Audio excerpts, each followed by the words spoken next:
Afternoon, good night. Um, we are the Melanated Council. Woo, spirit fingers. And we stream every Tuesday night at 9 p.m. Eastern Standard Time ish, 6 p.m. Pacific Standard Time, about. And wherever you are in the world, and if you are streaming and it is not 6 or 9, then that is when we stream. As always, please like, subscribe, and share and enjoy the show. Yes, yes. Sorry, we are a little late. It has been just a crazy week, couple of days, weekend. I just feel like it's just been nonstop for a while now, but fortunately, things in life should be calming down pretty soon. So, but it's that's life. Sometimes life really just hits you where the good Lord splits you. If you're new to the channel, we usually like to talk about our weekends or weeks, any sort of highlights or updates in our lives before we get to the topic. Every month, we have a new topic. And this month's topic is money and how it affects us, like broadly, more like societally. Whereas before we did have a month on money, it was a little bit more personal when it came to like savings, financing, dating, things of that nature. But this month will be how money really affects us societally in a more of a macro sense rather than a micro sense. So tonight is going to be a really great episode. I'm excited to be talking about this specifically. Not that I'm not excited about the other episodes, but this is something that has been kind of weighing on my mind a lot. So I'm glad that we're going to be talking about it now. Um, but without further ado, explain as to why I have been, or like just in general, we have been all over the place. If you were here last week, or if you weren't here last week, rather, we announced that we will be moving the stream to every other Tuesday night rather than every Tuesday night starting in August. So next Tuesday, we will have a stream. August 1st, we will have a stream. So be here next Tuesday. We will be here. However, the following Tuesday, August 8th, we will not be here. But we will be back August 15th. So, yeah. The reason for the change is because things have just been getting way too hectic in our lives. It was a really hard decision to come down to because we've been streaming every Tuesday night for 3 years, a little over 3 years. And it was, and of course, this was during the pandemic. So we were all at home.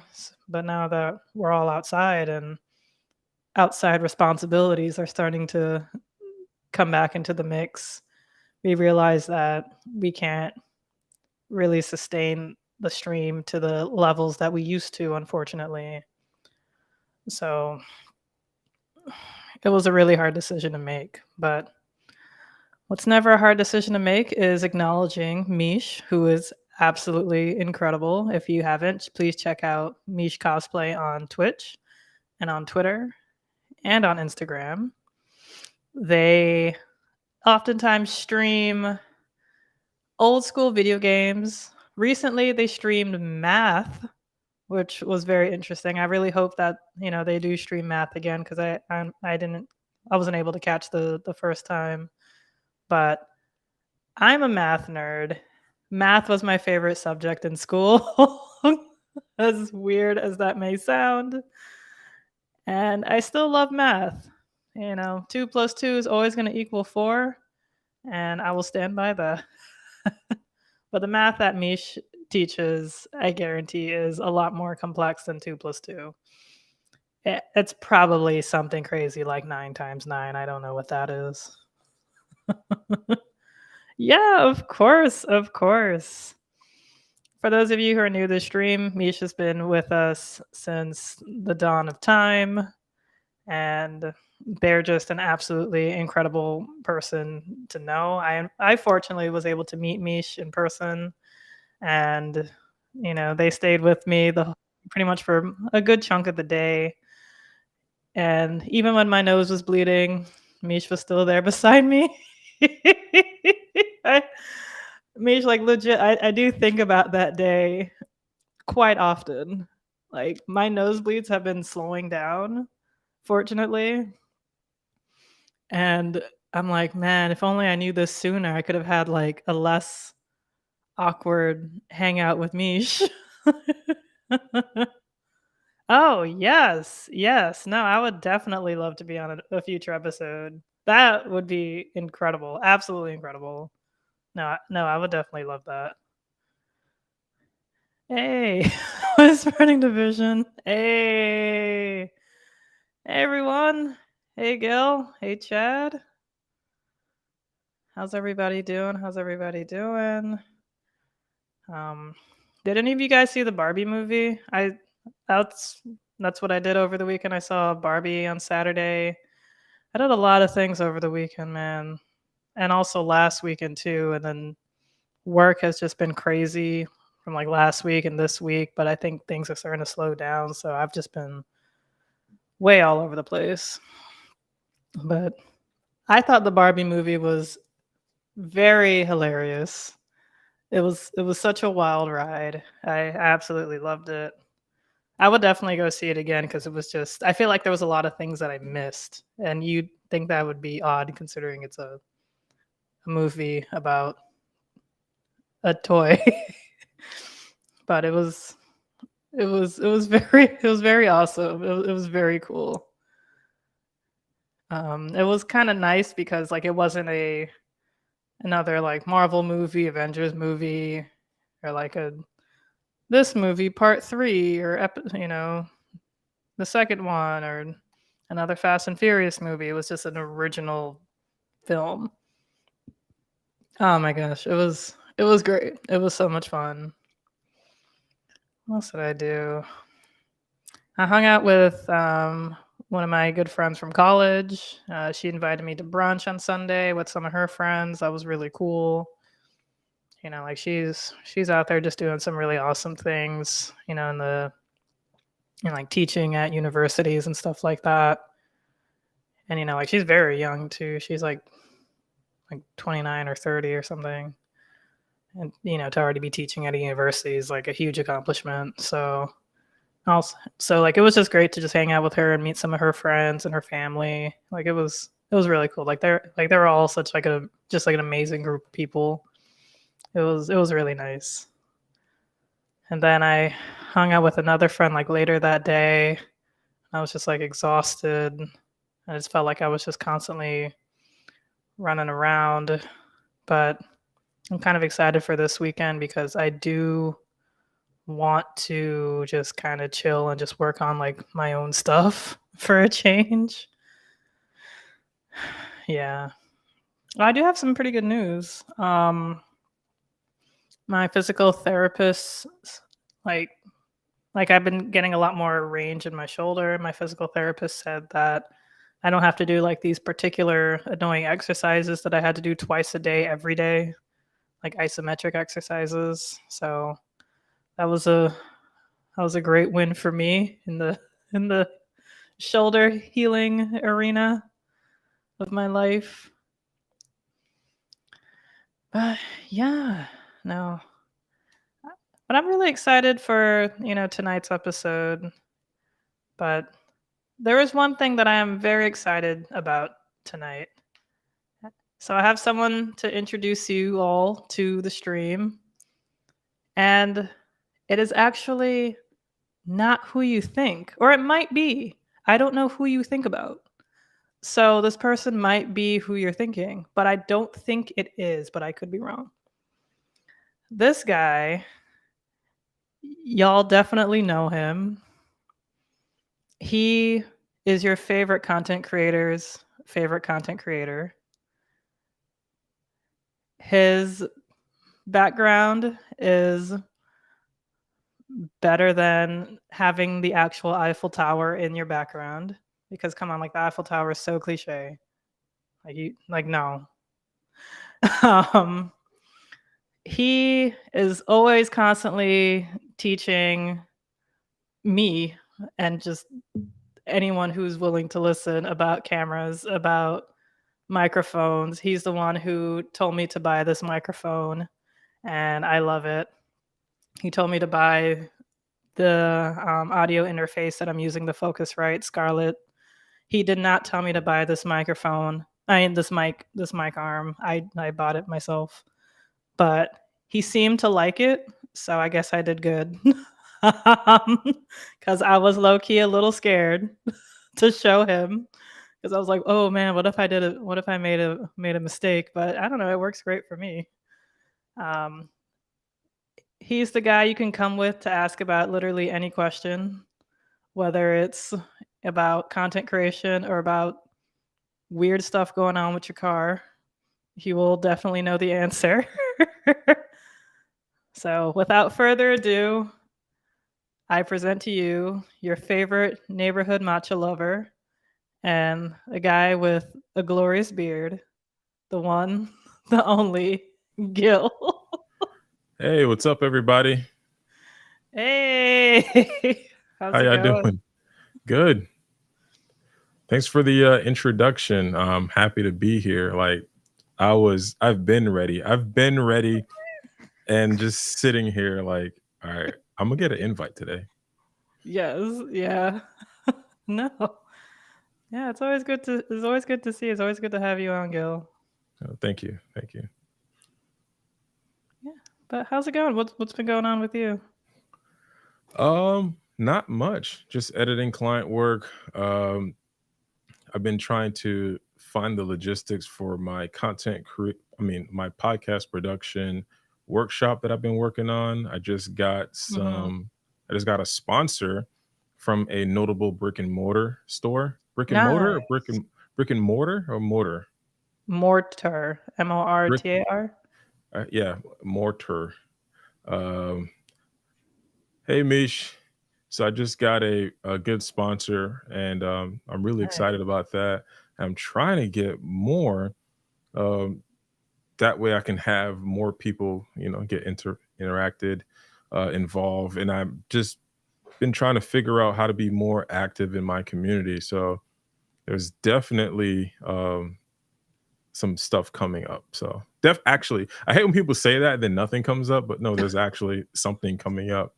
I guess I'll say here it's a TMC exclusive. I want to do like a monthly hangout with photographers and creators, like taking pictures at a park or specific venues in Fort Lauderdale, all for free.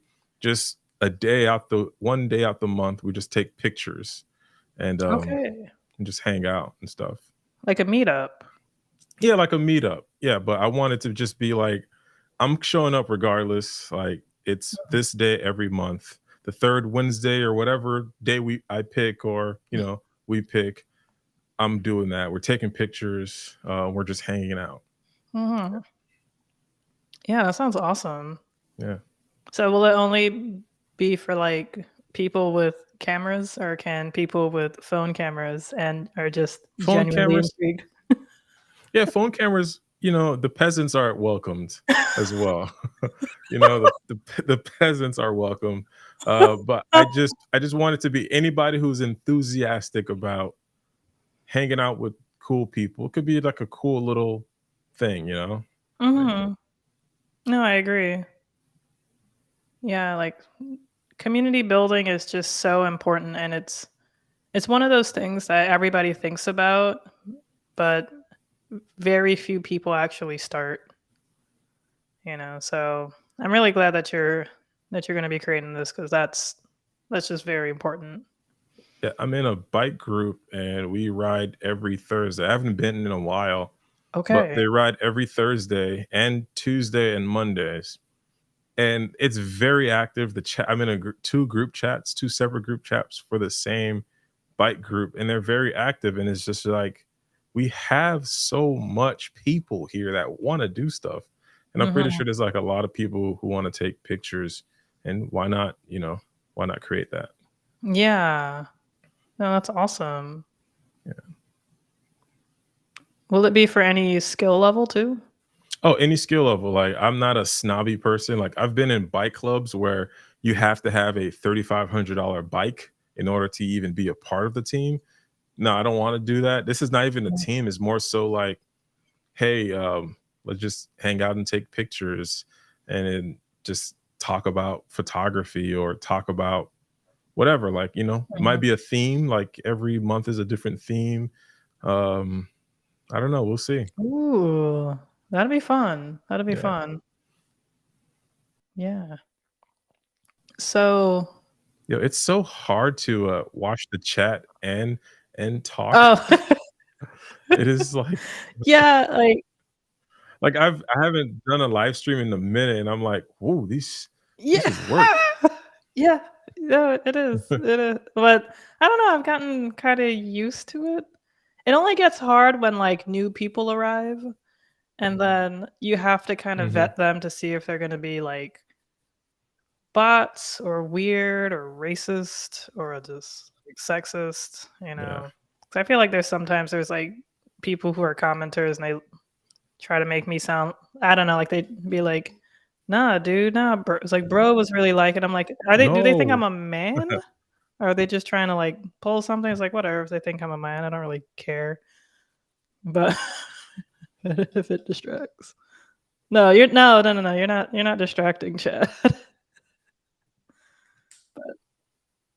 No, you're not distracting. I just replied to that. I'm like, because I don't think I can click a person's thing, can I? I don't have that No, option here. you're just a So peasant. how does it tell who okay, I'm just a Kidding, peasant. kidding. What That were you gonna sucks. say? No, I was like, how because I was like, let me just pin Chad's comment, but sure you can't do that. I could no, yeah, no, you can't, like, just pin I don't think so. No. No, it's either, like, I can reply to them or just a bunch of mean things to like, block this Yeah. person, put them in timeout, add to block list, and restream. Just like, no, that's a lot of Oh no. that's a lot of Yeah. negative stuff. But yeah, no, that's awesome. It's been just a cool idea that I've had. And I'm like, you know what? Why not bring it to like realization? Just do it, dude. It's not that hard. Just takes Yeah, time. time, commitment, and consistency. Yeah. Yeah. Time, commitment, consistency. Or TCC. I was trying to see if that's like TLC. It's like, no, it's is that just like a group? Tallahassee Community College. Oh yeah, that's awesome. Uh, but yeah, it's really exciting. Hopefully, you get your webcam and just bring your laptop, and we could take dope pictures together at I'm the not gonna little be that. hangout. All Okay. cameras are welcome. Bring an iPad. Yeah, bring an iPad for all the Oh my grandmas at the god. wedding. Like they get to get their skills up. They get to learn about four thirds. The rule of thirds. Holding the iPad this way. It's gonna be a really good Yeah. experience. Like really, Like, I really was, good. taking pictures of, like, my health insurance card the other day because the doctor needed it. Um, and I was like, "This is actually" like, finding the lighting to make sure all the information is showing and, Yeah, like, also making sure yeah, and, like, also wiping the just, like, lens. keeping your phone just kinda steady, like, I'm Mhm. surprised that I haven't been able to, like, even just do that, just keep my hand steady so, like, it's not, like, shaking enough, like, that's a whole skill in and of itself. It's it's one of the I was watching the Neil deGrasse Tyson, video. He was being interviewed by Joe Rogan, and he talked about why military veterans or people, play with their guns, like they just do that little Yeah. hand tossing thing. It's because they get the higher dexterity to hold up the gun so they don't drop it when they're in combat. And it's honestly I did because my mentor, my boy Jake, when we were shooting, doing like street photography, he's like, "Yo, don't freaking get a camera strap because you're gonna get used to having that thing on your neck, and it's actually gonna cause. It actually does more harm than good. Yeah, Mm. your camera has a place to lay, but it's like that slouching, that weight just gonna put you down. So what I've any of my cameras, like I have no strap. I just hold it. You learn the camera's weight distribution. You try with different lenses. It's just one of those things where you just have to do because it Mhm. just makes you a better. I don't know. I just really like it, and then holding it, tilting it this way, making sure that this is pretty straight, taking the shot. But the camera also has a lot of indicators that allow you to take a straighter image, take a straighter photo. But so does your phone. Like you can turn on the grid. Like that's something that, most common phones nowadays have. This is That's not a true. consultation. We're not doing a content consultation. You trying to trick me, L? Look at you. Oh, all right. Well, okay. You're So, getting all excited about okay. yes. Yes, right? I'm like, whip out the camera and I'm like, oh, let's talk about, how to get a Nikon lens on a Sony camera, Oh We my can talk goodness. about that Like you all could day. never be like a guard at like a prison. Like No, no, man. I'm like, I'd I'd be talking my ass off. I mean, hey, yo, but yeah. so, well, okay. Well, No, but I love talking about this stuff. This is the thing that I can talk about all day, um, every freaking day. yeah. Yeah. But so, do you want to introduce our next guest? Oh, Or yes, of course. Let's see. Who do we have here as our next guest? I don't think I could see them. oh, let me put it in the private chat. Okay. Oh, the moment that you all have been waiting for. The one cast member, the man with one desire, a father from a distant land, traveling across the world, spreading the truth and the joy of love. Okay. He is Ron. Okay. That was classic. I like that. I felt like I was in a movie trailer. Yeah. Like, okay, I know. here we go. Like, Let's do it. Next on NBC, Chad. Right. Yeah. Next. Right. Oh my gosh, what is going on? As y'all can tell, I just got out of work. I am walking in. It's pretty nice out. Very nice Ooh. out. Nice, lucky. Yeah, Well, it's hot yeah. over here. well, it was like 90 something degrees today, so I guess. Oh, geez. Yeah. So you mix that in with, I know you guys know about the humidity. It kind of makes it a very sticky day when I'm not trying to be sticky. Yeah. Yeah. And then turn around to go to work, be around food to be sticky all over again. No. Now I'm straight. Can't do that. No. No. But I can say this much. Since my car has been in the shop, I've been getting in my steps in a lot more. Okay. So hopefully I will be getting it later on this week with my ball bearings being replaced and new tires. So yay. Okay. Wait, I was right? I was right? You were? Was it it was the bearings? Yep. Yeah, Ball bearings. Yeah, the ball bearings. You were like, you heard metal scraping or something. I was like, that sounds like the bearings, the ball bearings. Yep. I mean, well, that sucks, but I believe that's a easy fix depending on the situation, you know? Oh, it's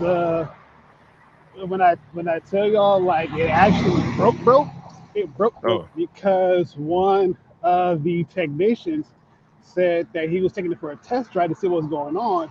He came back and said, "Oh no, I was scared for my life." I'm like, "Yeah, that's what I. yeah. Yeah, Hmm. sounds about right. Sounds about right." So the cool thing is, I'm not paying anything out of pocket. Oh, So okay. no, the state Really of good. Michigan, the state of Michigan said to turn in all of the documentation as far as what's all need to be repaired, and they're gonna repair it. Oh, dope, man. That's what's up. Yes, Clap it That's up. fantastic. yes, That's what's up, Yes. man. yes. So How I'm did that like, happen? How does that work? well, well, the missus, she is very resourceful. Like, if you have any situation that you need to get covered, and she knows the people who knows people who knows people, she will Nice. get you in contact with those people who know people who know people to help you get you on your way. So Okay. basically, that's what happened. She got in contact with somebody. She says, "Hey, my husband's car is broke. We really don't have the money to pay for it. Can you help?" They said, "Yeah, sure. Just send in the documentation, and we will go ahead and get that cleared for you." So by the end of, like I said, by the end of this week, I should be having my car back and on the road again. That's great. Nice. Yes, That's awesome. but I will say this much for anybody that's living outside of Michigan. I know Living. speech Okay, so this impediment and is and this the walking is missus? yes. This is Ah,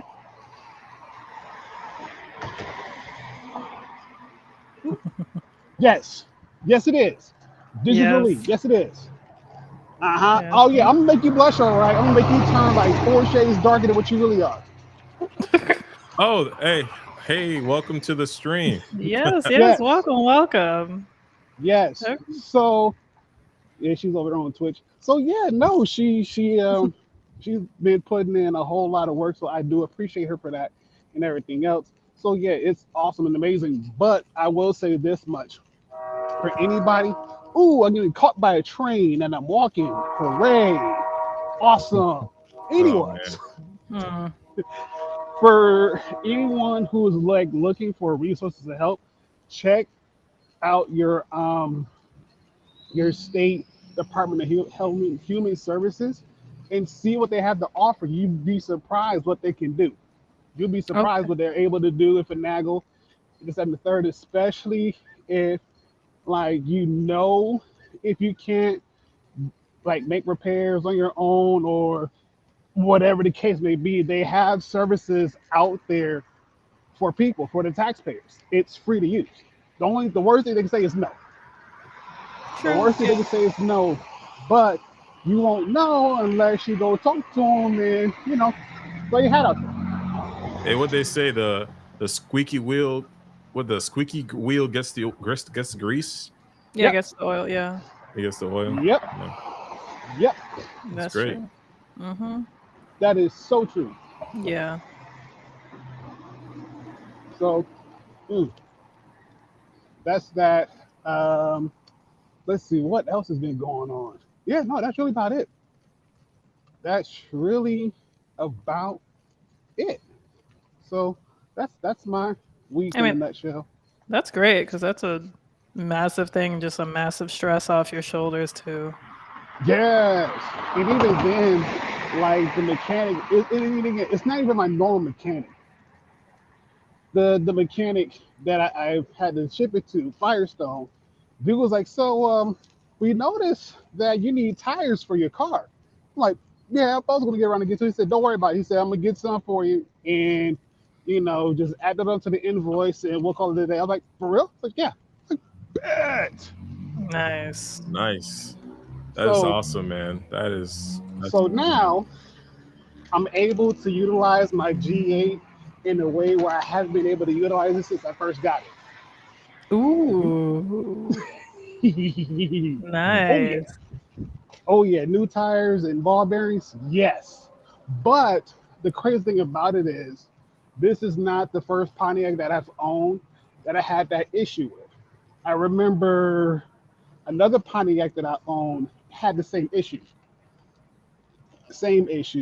Didn't cost as much, but the dude said that since I called it in time, that he was able to repair it before it became worse. He said had it become worse, it would have been an extra $300-400 than what I paid for. Mind you, Mm, when I first got Yeah. it done, this is like years ago. This is years ago. The first time I got it done, it was like $200-300. So you imagine had I let the problem fester a lot more, I would have been looking at paying $500-600 easy, super yikes. easy. Hmm. So, oh yes, yes, yes, yes, yes, yes. Thanks, chat. Yeah. Well, thank God you don't have to worry about that.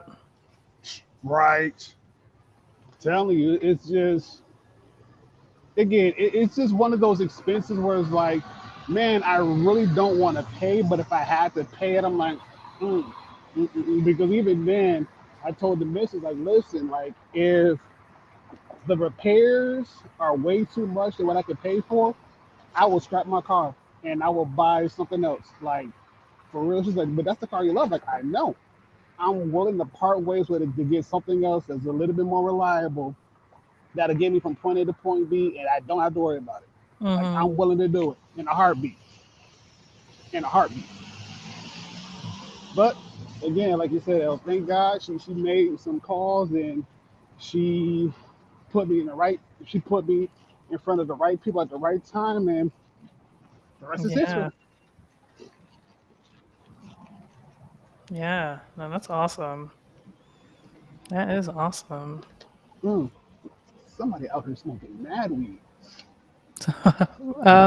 Ron, do you want to introduce the final guest? Oh, would I ever? All right, y'all. So to make now, it's not the trifecta anymore because we got one person, we got a special guest. To make this quadrilateral complete, if I could say that correctly, Okay.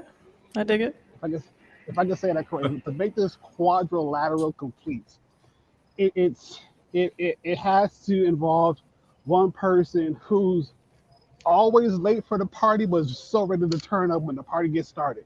Like, bruh, the party's about to end like 5 minutes. Man, I don't care. The party's gonna last for another 5 hours.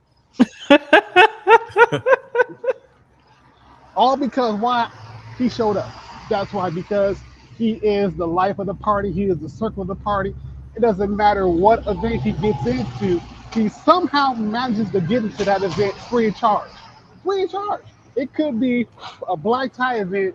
He can walk in there in some Nike Air Force Ones, all white. No, all black Nike Air Force Ones, and some slacks, and he still gets in free of charge. The bouncer would look at him like, "Oh, you VIP? Oh yeah, come on in, come on in." Like the party's about to be over like the next 5 minutes. I don't care. We're gonna last there for another 5 hours. Also, also, this man is a lady killer. If you have sisters, hide your sisters. Hide Hmm. them all. Give them all fake names. Give them all fake aliases. Put them under witness protection. Whatever you got to do, you got to put them on house arrest. Put your sisters on house arrest because if he finds them with his certain special set of skills that he has, he will find them. And Hmm. because he's a true gentleman, he will treat them very nicely. Very nicely. No strings attached. None whatsoever. Only thing he asks is for a four-course meal, some dessert, and that's it. Yes, Gil, he is the Highlander. He Highlander. is Duncan McLeod. He is that person. What you know about Man, I that, grew up on man? Duncan McLeod. What you talking about? What you talking about? I grew up on that on Sci-Fi Channel. Mm-hmm. Mm-hmm. Yes, sir. I'm like, wait a minute. This Yes, I guy did. just had the game and all. So, yes, that is true. That is true. No, no, no, no, no. It's an illusion, Chad. It's an illusion. He does find them. He just makes it seem as though they found him. Ooh, It's I an believe it. illusion. So, without any further ado, let us bring to the set, to the stage, to whatever you want to call this bad boy, the one, the only, the somewhat irresistible, Toby. Toby, somewhat irresistible. Sorry. Toby, Yes. we can't hear you. Yo, Hey, your mute, your mic, sir. Is it? Maybe you have like your headphones. Like, do you have your headphones connected? Like maybe your Bluetooth headphones or something? no Yeah, headphones. because sir, we can't hear you. Hmm. Is your computer being janky again? Click the settings icon to see like what it may be hooked up to. Mm-hmm. Hmm. Yeah, because we see your mouth moving, but ain't no sound coming out. Yes, the most interesting man in the world. Yeah, sounds about right. Yeah, still no Nope, sound. can't hear you. Huh. Oh no, they're trying to. They're not trying to silence Toby. He just showed up. Yeah, they're trying to silence Toby. Try to silence. Ain't no way. Oh no. Yeah, I don't know.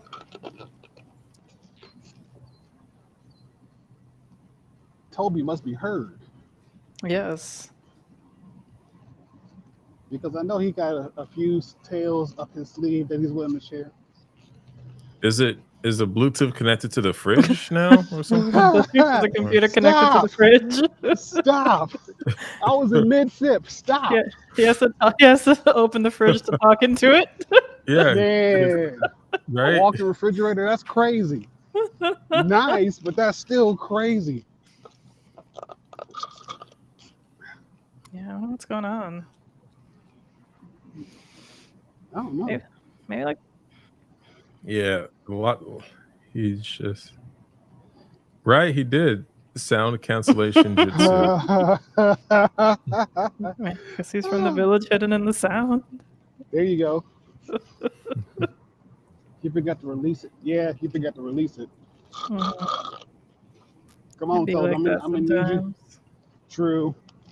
Ooh, Firefly. You stole my lineup. Oh man. But you know what though? I have to say this much. L, much respect. Much respect to the name. Much respect to the name. Yeah. Thank Yes. I'm like, ooh, like I like that. you. He's literally. I keep forgetting to I can edit my name and I never do. Man. Yeah. I don't. Yeah, you blame better catch you. up. Yeah. But yeah, no, definitely create some kind of pun. Or just a Yes. different kind of name. But yeah. But I get it because sometimes I'm just like, let me think. Toby, Hold on. Toby, I'm literally hidden in sound. That's funny.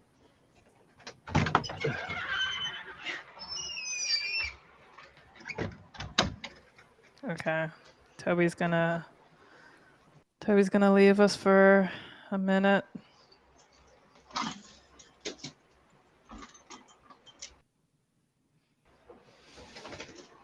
He's gonna restart his browser.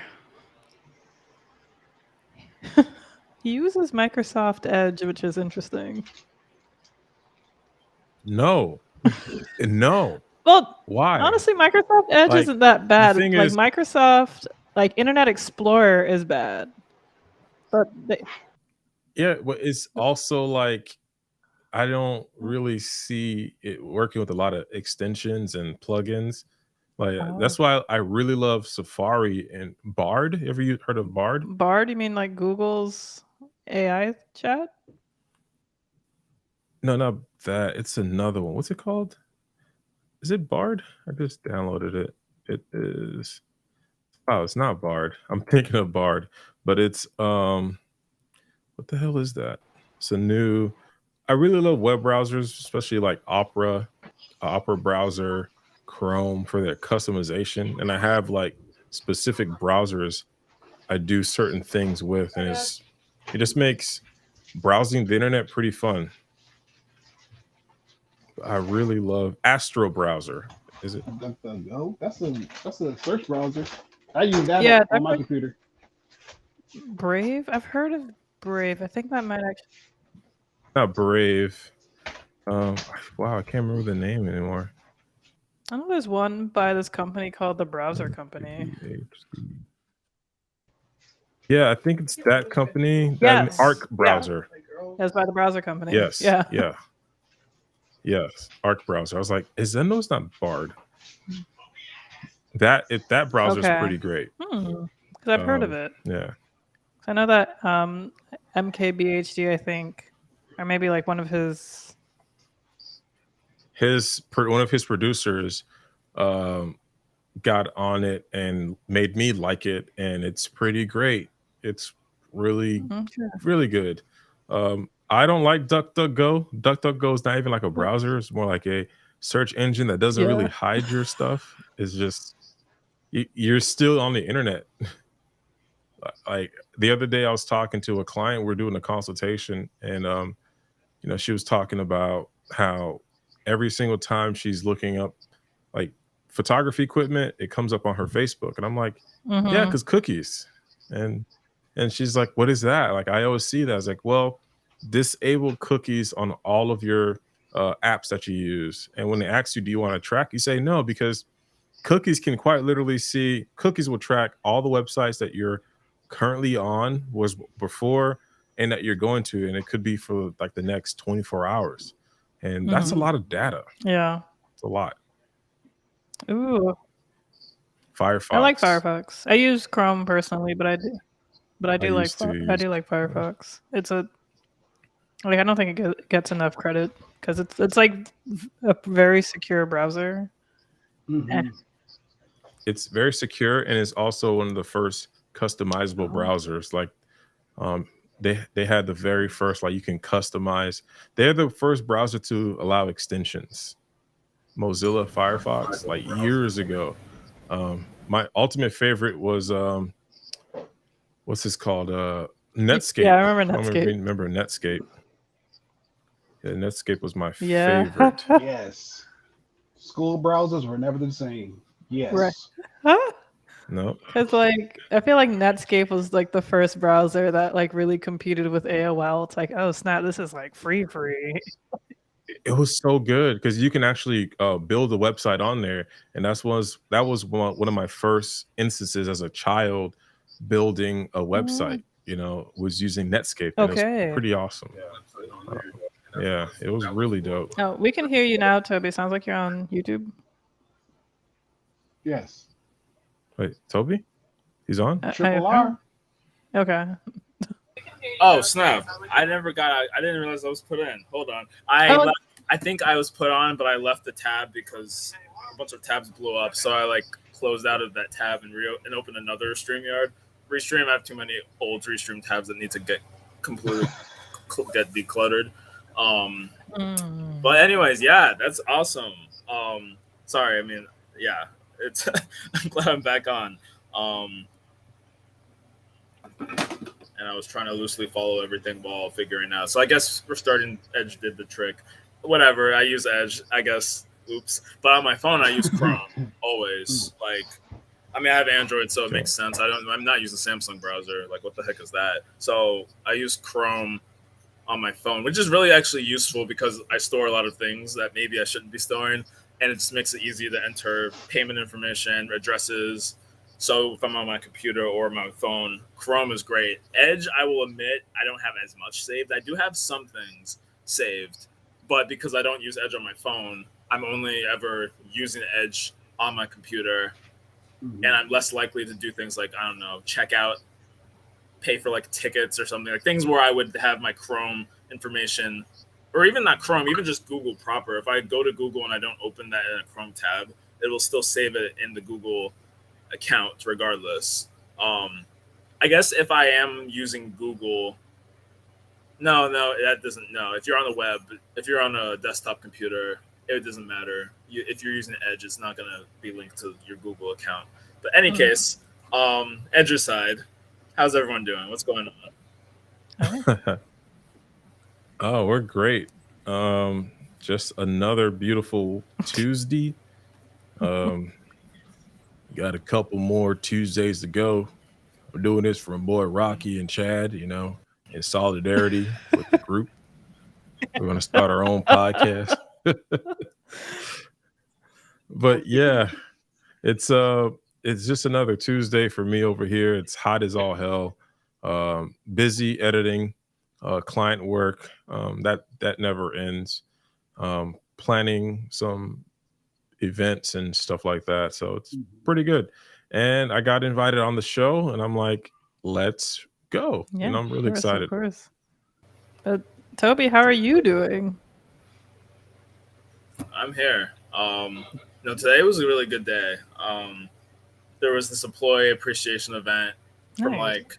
I think there was supposed to be, it didn't really rain, but there was supposed to be maybe thunderstorms. So they shifted it back to like 2 p.m. because sometimes they started at 3 or 3:30.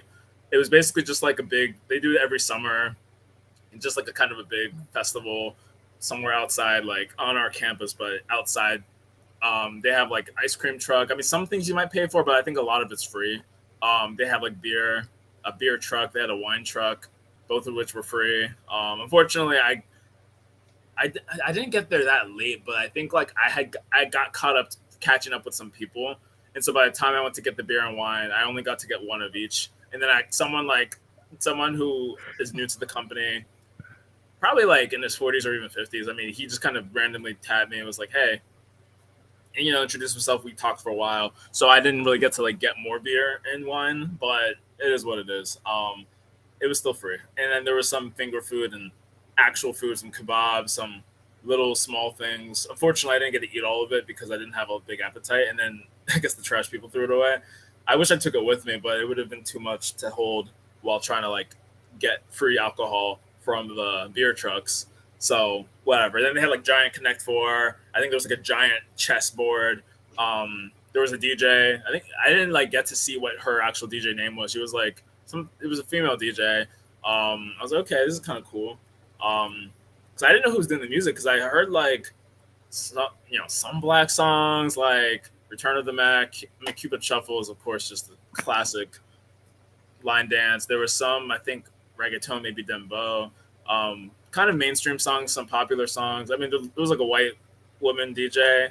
I didn't get to like say hey, but because at 4 p.m. I was like, oh, they cut the music, and then the festival probably went to like 5 or 5:30. So that was cool, and I had some other stuff I did. I had a demo for these weekly sprints I've been doing for work, and today I feel like I was way more on top of it. I mean, ironically, I didn't actually code anything. I just sort of drew using like a wireframe app or website that I signed up for like last night at like 11 p.m. Which site? Balsamic. Oh, I haven't used Balsamic since college. It's a good one though.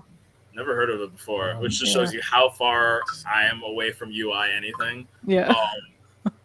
But it's just, and that's a whole different kind of conversation, honestly. But like, I had not really fully understood what I was supposed to be doing, and I was so kind of like gung ho with coding and everything with this web app I'm supposed to be building, and I just like wasn't delivering what I was supposed to. Because I was like, wow, I'm just trying to build a web thing, but I guess they were looking for more of the visual wireframe user aspect, which I've never had to build before. I usually am given a mock-up and then I maybe will build something from that, but I've never like had to like come up with a design based on like what they're asking for, and then they want to see that design. I'm like, I thought you just want to see code and something running on a website. So now I'm like, well, so I kind of figured it out, but ironically enough, not really working on that much more. Yeah. Because that's just like temporary stuff I'm doing for my department while I'm looking for full-time projects in the company, which I got one last week, which is huge. That was, I think, Tuesday. Literally, it was like not Tuesday. It was, yeah, was it Tuesday? Actually, it might have been. It was Tuesday, end of Tuesday last week, that I got a new project by a stroke of luck. Nice. Someone reached out to me based on someone I worked with in 2021, and he is based in the office here in Virginia. And so part of my outreach, I was like spamming people like, hey, we worked together some years ago. I mean, people, it's not like I had to remind them who I am, but I'm like, hey, I moved down here. You're based out of here. You want to get lunch? So we did get lunch one time early, like last month. And he said he would look out to see if there's any work. I didn't think that was going to turn into anything because our company is so strapped with people finding work. We kind of overhired, and due to like the economy at large with layoffs happening, a lot of people at our company actually didn't quit the way that they're used to with retention. So we had like a shortage like crazy of projects to work on, and a lot of people were struggling with that. I hadn't had like project work since like October last year, so it just was not good all around. But this guy that I worked with, you know, he actually did put in a good word for me, and this project leader last week, who I've never even heard of him, he just hit me up on Teams. He was like, hey man, I was like, this seems like a spam message, but it's on our Teams account in the company, so this can't be spam. I was like, but he just literally said, hey man. I was like, I want to be like, who are you? But thankfully I didn't like say it like that. I was just like, hey, I'm good. How are you? And he was like, hey, I'm reaching out because blah, blah. You worked with this guy some years ago on Microsoft Power Apps. And I was like, barely. Like, like, did I put that on my resume?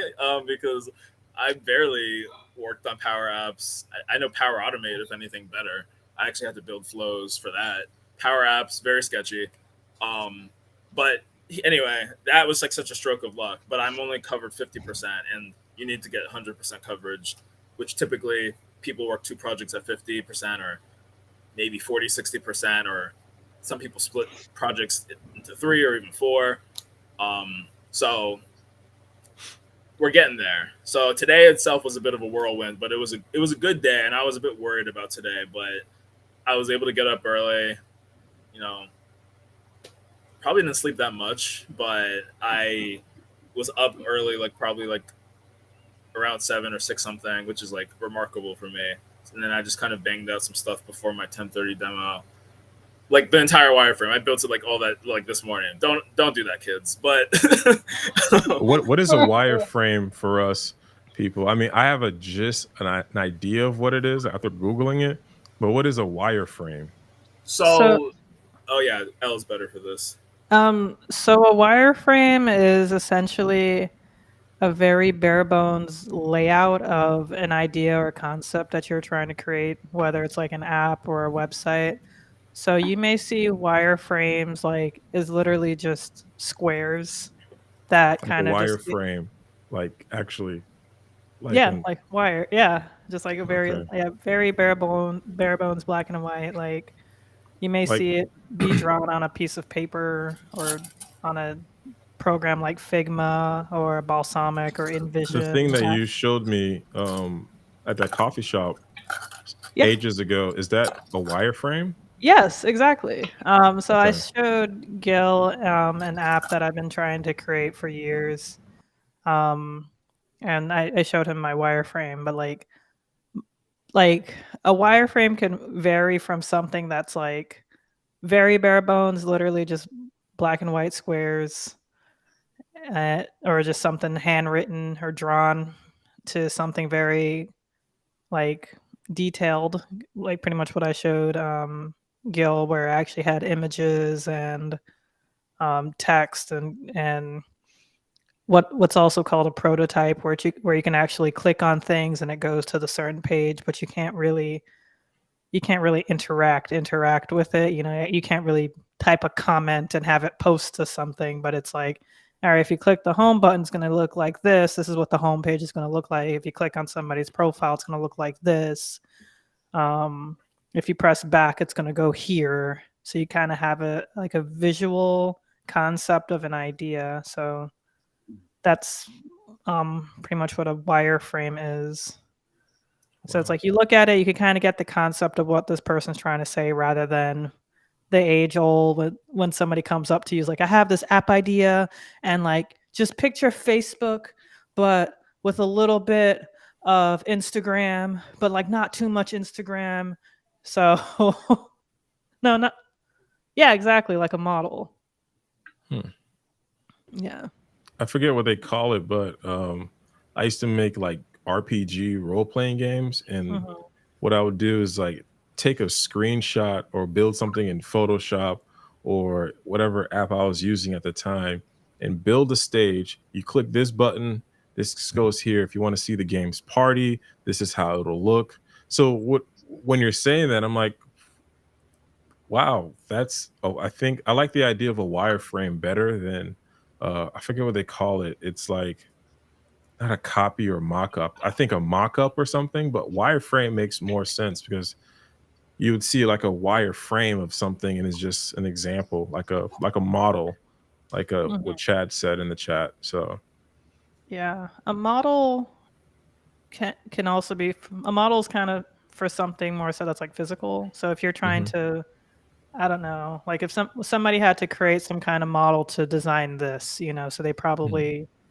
they possibly use I don't know, like literal paper and just like rolled up the paper. It's like it's going to be like this. They Yeah. may have did like a 3D print of a model, just to kind of get the concept out, which so be like, oh yeah, the buttons are going to be about this big, which is probably like an inch and a half, and then the other one, so it's going to have a little thing. So they probably like mocked this whole thing up before actually, just creating it.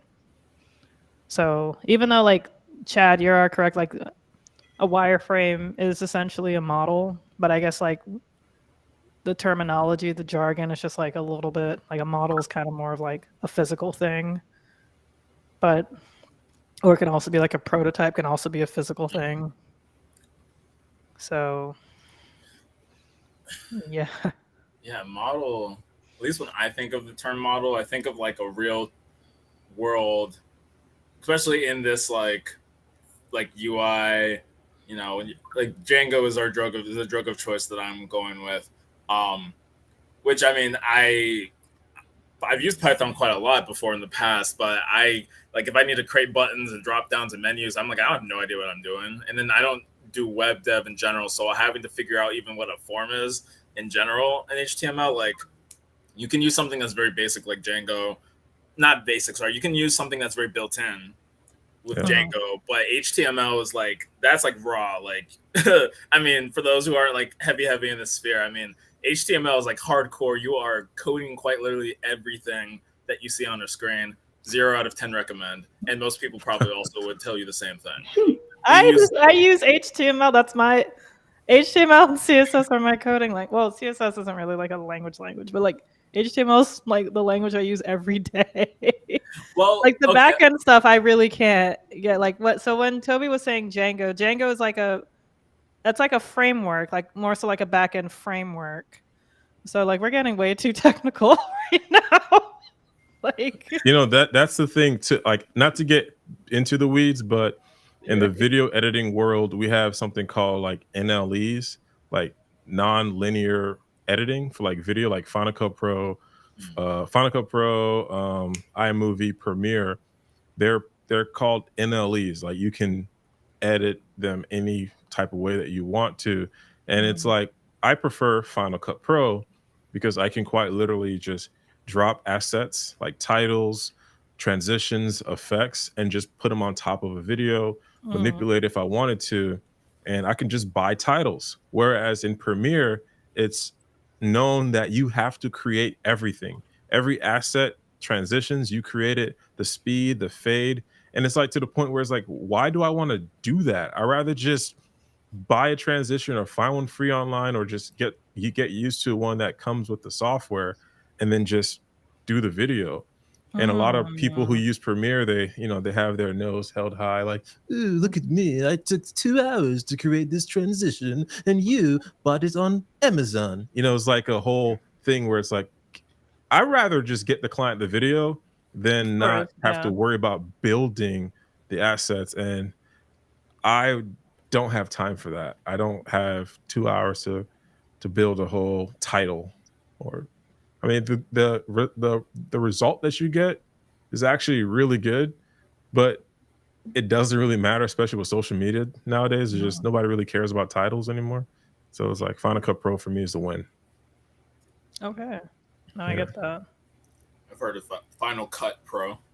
Yeah, Yeah. Final Cut Pro. Yeah, I've definitely heard of it. Either maybe something you've mentioned before, or I've just seen it around. Oh, what up, Madness? We got some dope people in the chat right now. Yeah. Let me highlight him again. Oh yeah, this is the friend, right? That you have. I think Bible study came up. I don't know. Yes, yeah. He said he met me. Bible I was study. like, like this must have been like 20 years ago. Like, surprised you remembered me, but no, he was joking. He skills friend.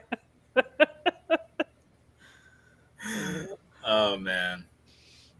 Oh man. Yeah, I mean, yeah, all the technical weed stuff aside, I mean, I think I'm actually getting very interested, and I don't know, like, it never hit me that, because I think just because I wasn't really sure of like UI stuff in general, so I was always kind of very much technical with building, and it was fun. It's very quick to get feedback. It's cool. It is very satisfying to see what you're building and being able to use it, but it's a lot.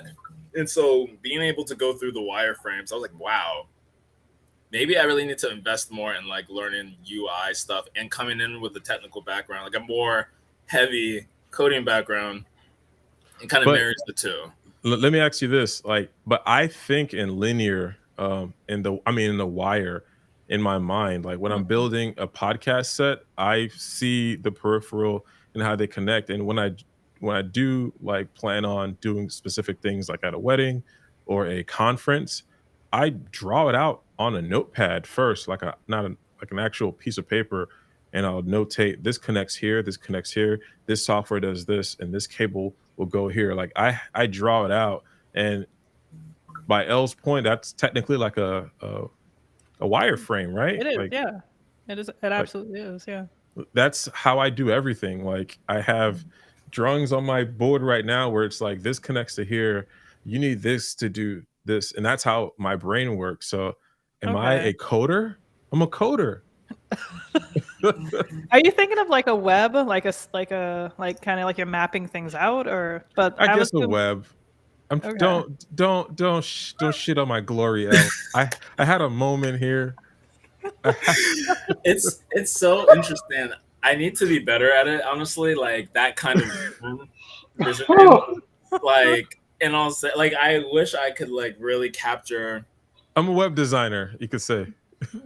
Yeah, Or- okay. sure. Yeah, you build frameworks and you make it run, and boom, Yeah.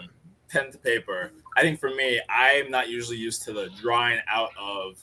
And I know they try to teach us that in school, how to like figure out how to draw things before you actually code. And I'm like, just let me code. Let me just bumble my way through things. But no, like actually having the drawing, even just life stuff, like figuring out action plans and being able to draft things up. And I'm like, man, I definitely do need to be better at some of these things. And maybe I would have like made the better decisions, or like, or at least it would kind of put me in the mode of wanting to do the thing, because I'm like, okay, I'm doing game plans. I'm like running routes, Ron, to go with your term. I'm running the routes. I'm like looking at your defense, your offense, whatever, and like you actually are visualizing it before you get there. And I think that's a very interesting thing to be able to do that, because I think for me, I'll just kind of like just do it, or maybe I'll like detail it, something in text in like a calendar event or in something, or in a notes, but I'm not necessarily drawing it out as if I'm going to do it. So I think that does do something to your brain and your motivation. Yeah, but Yeah, that's what Madness just said down here. Who, what, when, where, why, and how is the system I use. That's me. Like all the tools, everything. Like, how would I use this? When will I use it? Why would I use it? Like that's how my brain works. Like my to the point it's not you. Is it utilitarian or just having? Is that the term? I just use things with utility. I don't just purchase things just to buy it. Other than I don't know, Twizzlers. They're like the best candy in the world. But all my That's camera debatable. equipment has a specific use. Everything, computers, cars, like who, what, when, where, and Mm. how. That's Yeah, I pretty gotta much start it. incorporating that too. I totally forgot about that. I mean, No, I mean, L, you incorporate all the time. I mean, for a long time, if I remember correctly, you were interested in finding like a really good desk arm mount, and then you just flipped the script and got an arm because it works better. It's low. It holds the microphone. Literally, it's working. It's holding the mhm. microphone for you. Like it's utility, and then you can also move it along, anywhere you want to versus something else. So. Yeah. No, I guess. No, thank you. I guess like I do. Sometimes it just takes me a long time to pull the trigger on buying things and certain things. Um, that funny enough, that is actually what I'm planning on talking about in my next podcast. Honestly, I think today it's a year since I released my first full episode.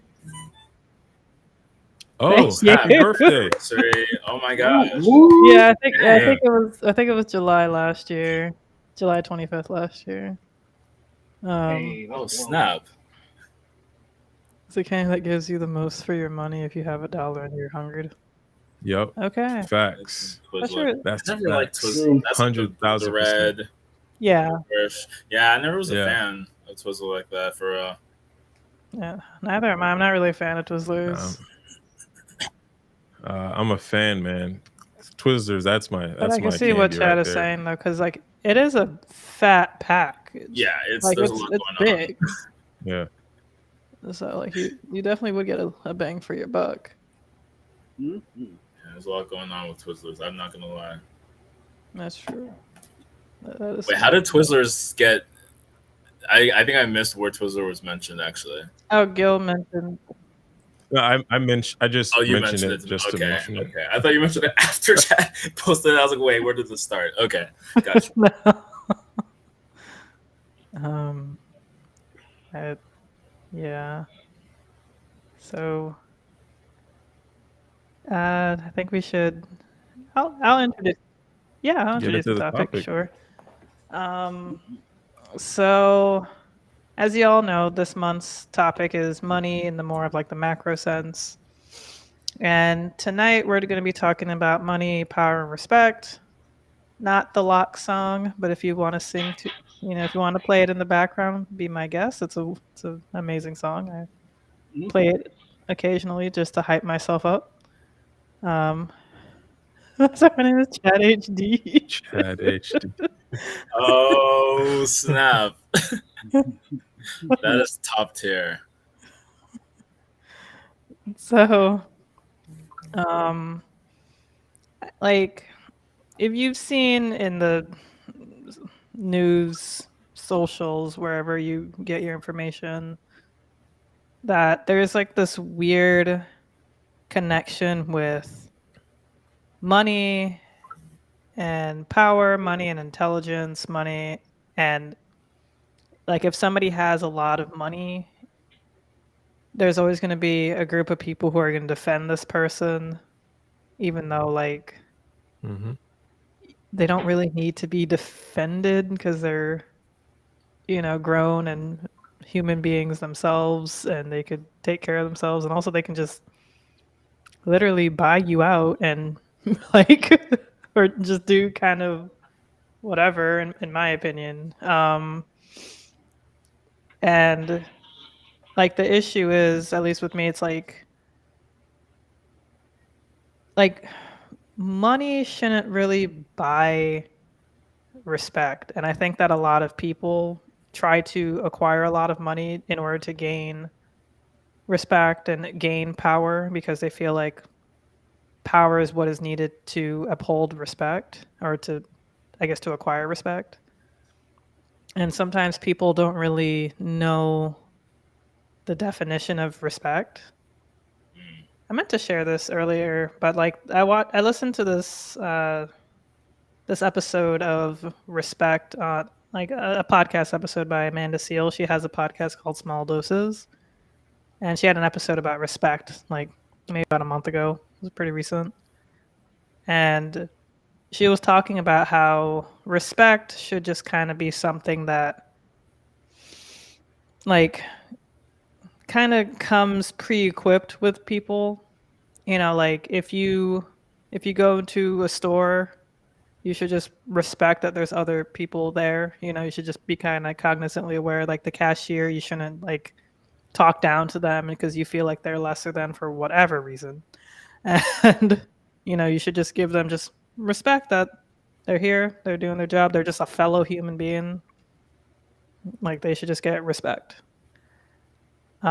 She gave an example of there was like these young black kids who were shoveling snow out of people's driveways or like out of the road or something. And like this one white woman came out and was just like upset, saying like, "No, you guys got to get out of here. Like we don't want like I don't want you doing here. Like what the heck's going on?" Then she started putting the snow back and just inconveniencing her. Like it, you know, she was essentially cutting off her own nose to spite her own face, and she just couldn't just, you know, give these young men like this. Exactly. No, absolutely. You have to be the change you want to see. But you're going to just give these young men just a basic human respect that, or just decency that, okay, they're clearly just being kind humans, just being kind individuals. And, you know, I don't know if they were asking for money. I don't think so. I think they were just shoveling snow out of the way. You know, they're probably doing it for their own road. And it's like, oh, let me just do it for the neighbors because I'm right here. Might as well. I don't know. But, you know, she just felt like because they are black, there are boys, there were probably young black boys that she felt above them and they just didn't deserve anything. So they just deserve disrespect. However, if they had like a ton of money, you know, if they were like known as like maybe like, I don't know, some famous basketball player's sons or something, like I'm sure she probably would have given them respect because then she would have probably known. I mean, who knows at the end of the day? Because like how even Oprah gets like racially profiled when she goes to like different countries where people don't know her.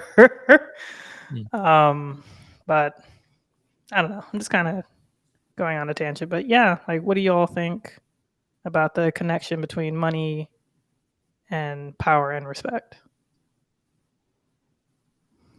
I honestly feel like there's this thing, like this unspoken rule with culture. There's this video I sent Elle on Instagram of this little child who walks up to the DJ turntable of, it's probably like a bar mitzvah or some party, and this guy's playing like some 50 Cent song, a clean song, and the little girl walks up to the turntables and the DJ play a different song, and he's like, yeah, that's not happening, whatever. And she's like belligerent and upset, and to the point where she's probably cursing him out. Then she throws him the finger, and I couldn't really comprehend what will make a child so whether they'll disrespect someone else, let alone like an adult. So it's like maybe it's something that is being taught at home that's like, hey, if anybody doesn't look like this, doesn't wear this, doesn't smell like this, then you can treat them like crap because I'm going to treat them like crap.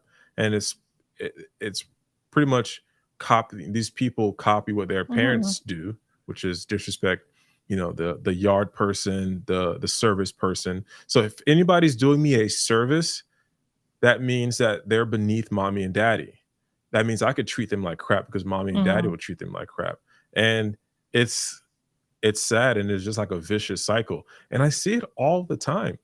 I was just at Publix getting a sub today, and the woman in front of me quite literally was just upset at the sub lady because she was taking too long.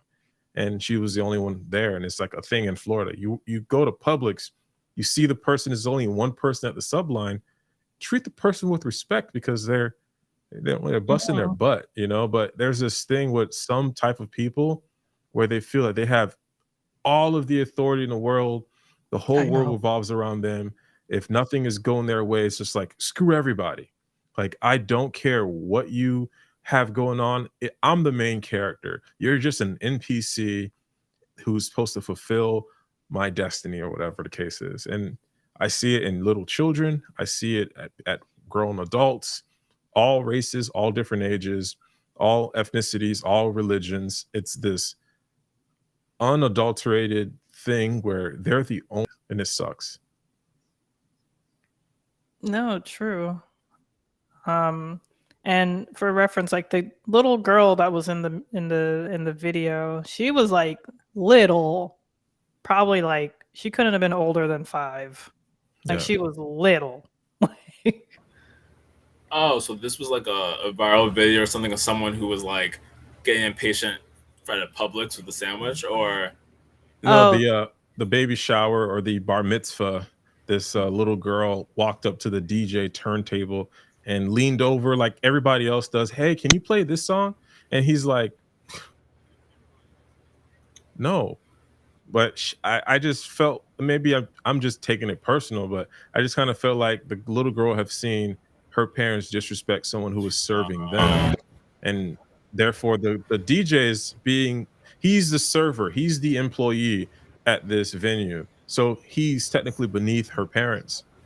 So if he's beneath her parent, he's probably beneath her. So I could treat him like crap, and he doesn't want to do what I want to do. Screw him, literally threw the finger and cursed at him. He's like Elle said, she was probably like 5. Yeah. whoa, She was a child. Yeah, what in the world? like what Madness said. Where's the belt when you need it? Belligerent or had an attitude at a church or any other venue, like back in the day, I'd get a beating from my neighbors. I get a beating from church members. I'd be at school and I get a beating from a family friend who just so happened to see me acting up. Like, it was all hands on deck, literally, to pretty much make sure that, yeah, Gil should know that this is bad. He shouldn't act this way. When his parents are turning a blind eye, figuratively or literally, that they don't see me, I'm gonna make sure that they know that I got their back. I'm gonna make sure that Gil doesn't go astray. Yeah. It is non-existent now. Not that I would want somebody to just hit a random person. Kid, it was crazy bad. It's just something that we did, you know. That's, I think it's stuck there. Like, we have better ways of communicating what we want now, but man, I tell you, it's crazy times. Accountability So where was isn't. that? Oh yeah, Facts. That video, is that something that was like viral or something? I mean, it was no, I think it was just like a regular video, like on TikTok or Yeah. Instagram. Okay, because I Something. had looked up kid yells at or kid curses out DJ or something, but no. Yeah, that's wild. I have to actually let me actually go and use Instagram the way that God intended to actually interact with people, because I would not be on that app, and then a week later I will go and spam my story full of like concert videos, and then I will like disappear from the app for another week or 2. yeah. Sounds That's about right. actually what's happening. I'm like, oh well, I need to have like 20 messages, and I do not know where to reply.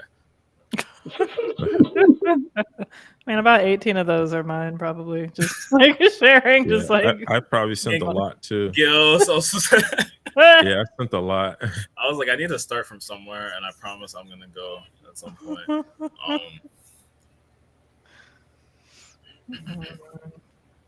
That's crazy. So, Ron, Yes. What- Can you what do guys you- hear me okay? yeah, we could hear you. Okay, cool. Cool. My other Bluetooth died. I'm using my backup here and whatnot, so I wasn't sure. So, going to Gil's point, working at fast food, holy crap. Man, see it all the time. And even then, a lot of times when you couple that money piece with that, I'm gonna say this quote unquote power piece, they tend to get a lot of people tend to get a power trip, and they tend to abuse it a lot more than use it. And sometimes, especially if you're working like fast, matter of fact, whether wherever you're working in the service industry, you're going to see that a lot. Whether I'll take my job for example.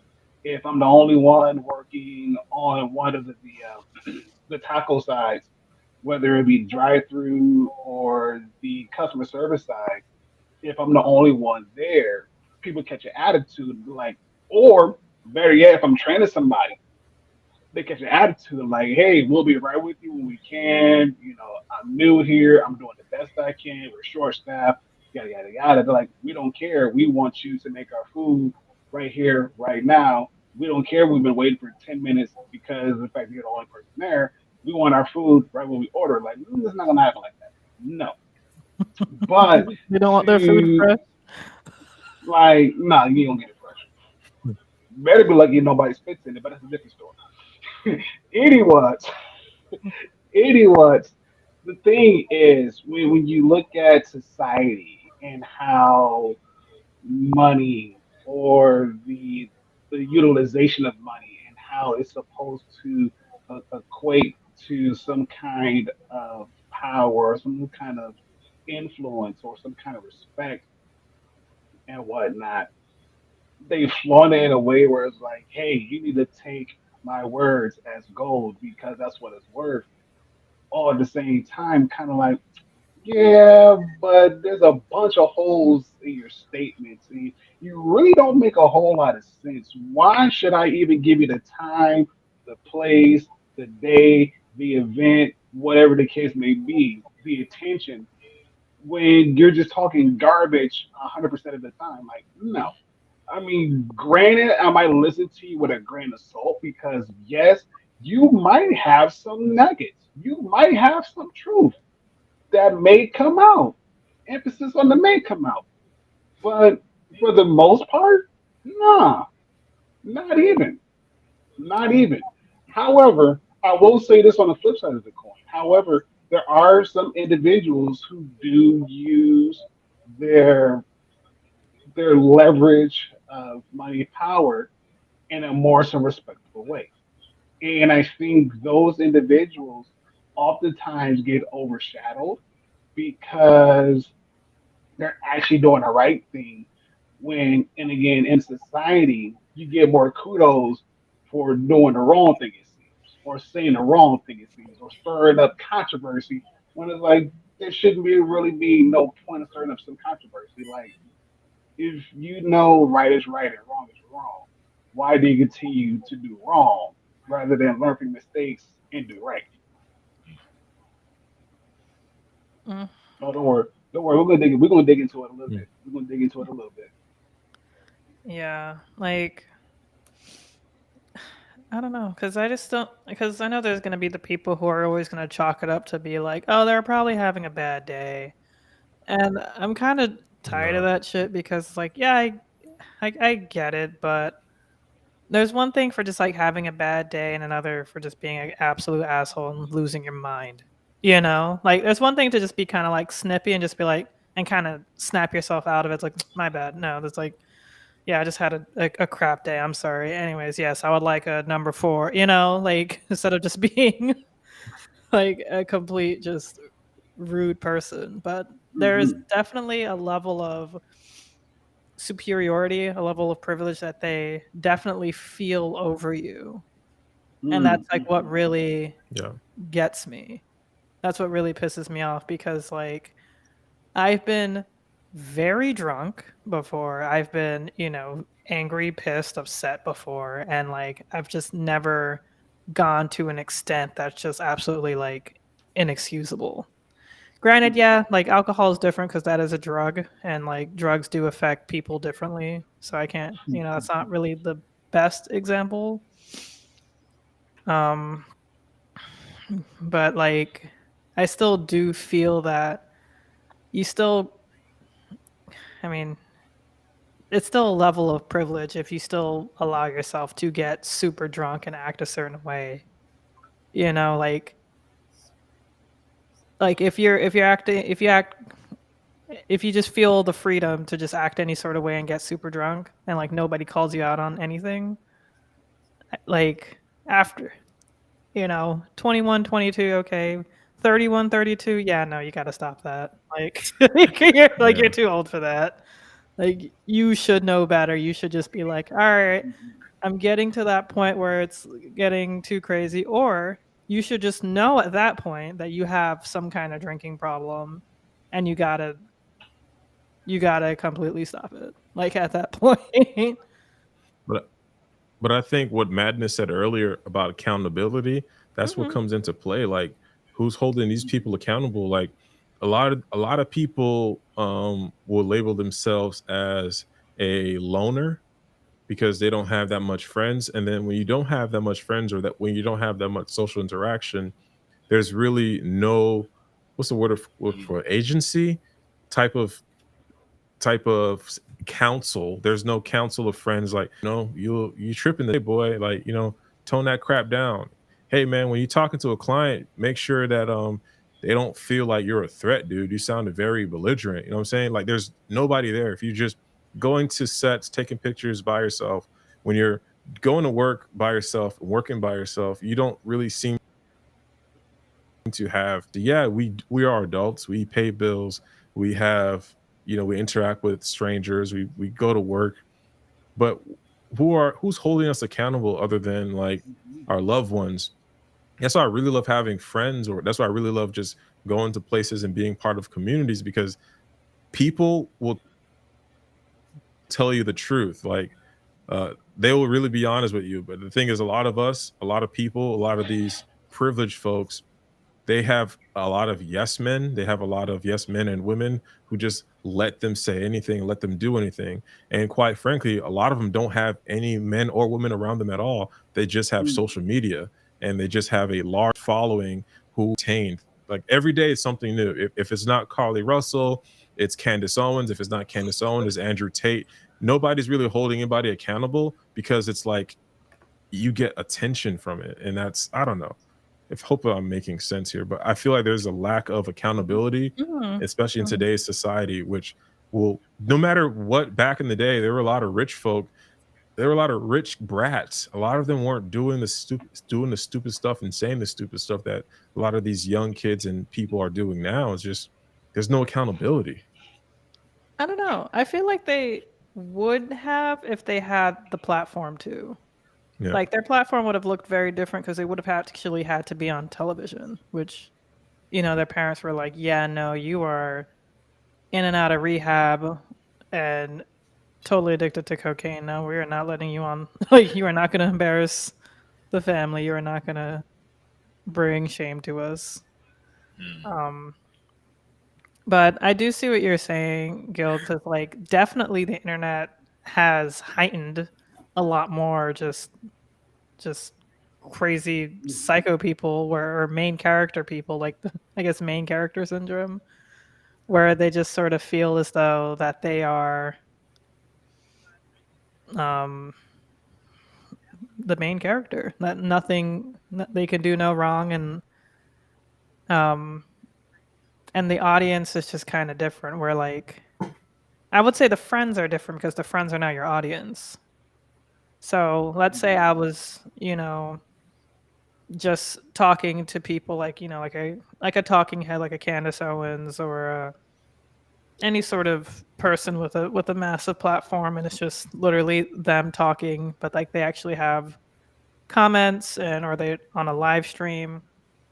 That sort of just becomes your community, your friends, because like, but they're all just out there agreeing with you, not holding you accountable, because at the same time they kind of want to be you. They want a piece of your life. They want a piece of your fame. Like they want to be you. They envy you, and so they're trying to be nice to you.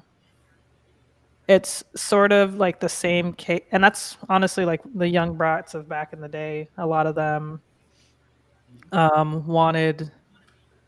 A lot of them wanted a lot of them didn't have real friends, or like all their friends were just pretentious and like nobody really could be individuals really. Like they're all kind of trying to impress their each other while trying to figure out who they are but not really trying at the same time.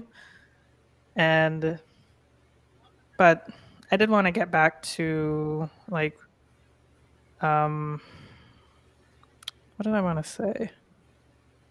Yeah, just to kind of follow up with just being like a talking head, like you have like an audience and no one really wants to like upset you, so you don't know what you're doing or saying is even bad, you know? And or maybe you do and you're just doing it for money because you just don't really care at that point, where I think and know that a lot of them are just doing that for that reason, which is sad. But there's still a lot of people that don't. There's a lot of people who are really like, yeah, I truly believe that like XYZ terrible thing is real. Like black people deserve less. I don't know. I'm sure there's like there's fringe places on the internet that believe that.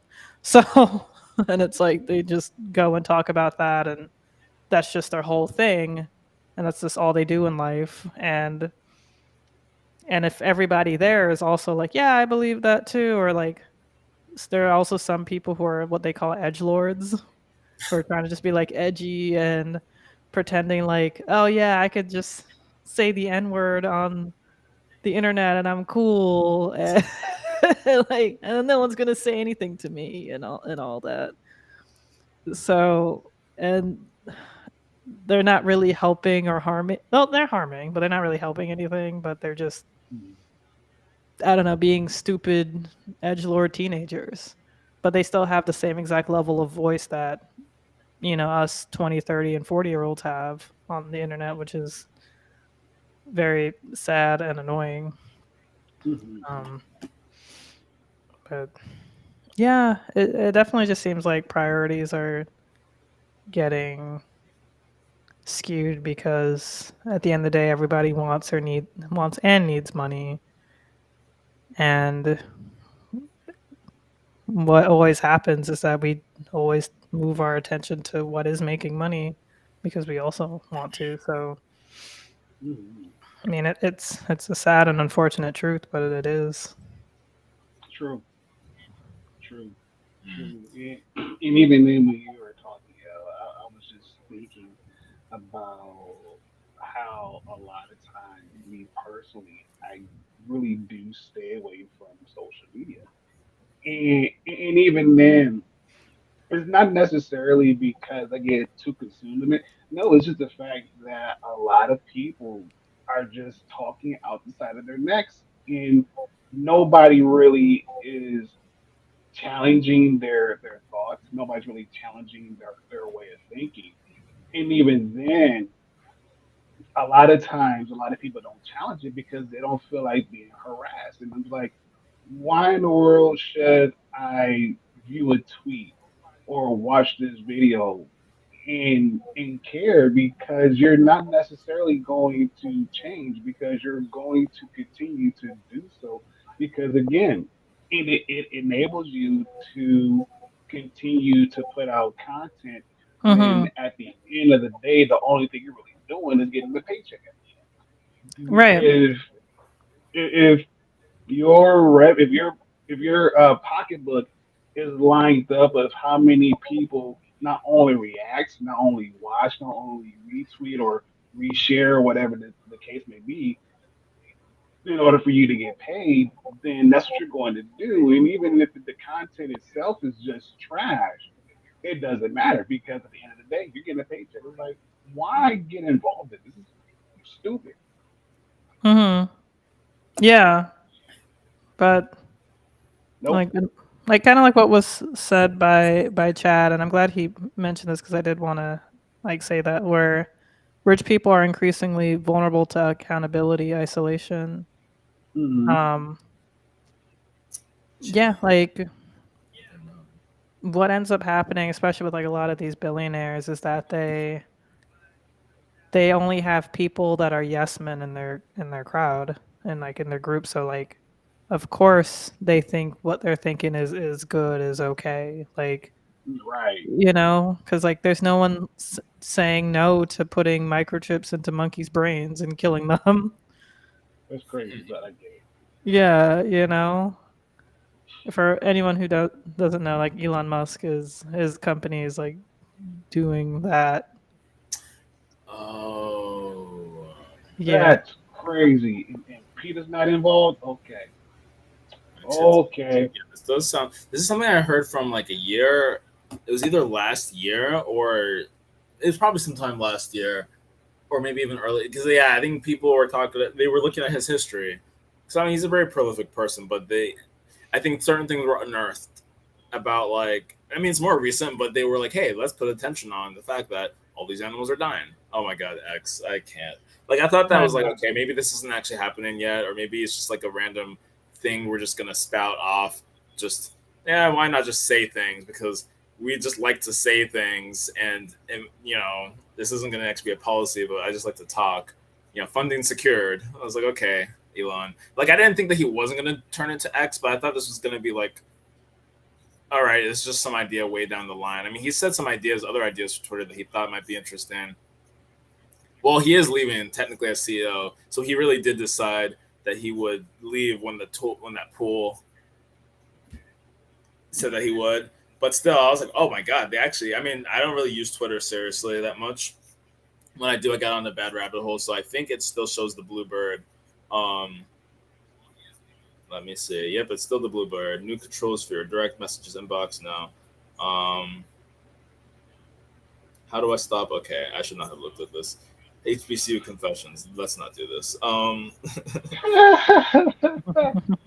I don't see anything. Yeah, not yet. So I might still be getting ruled out or whatever.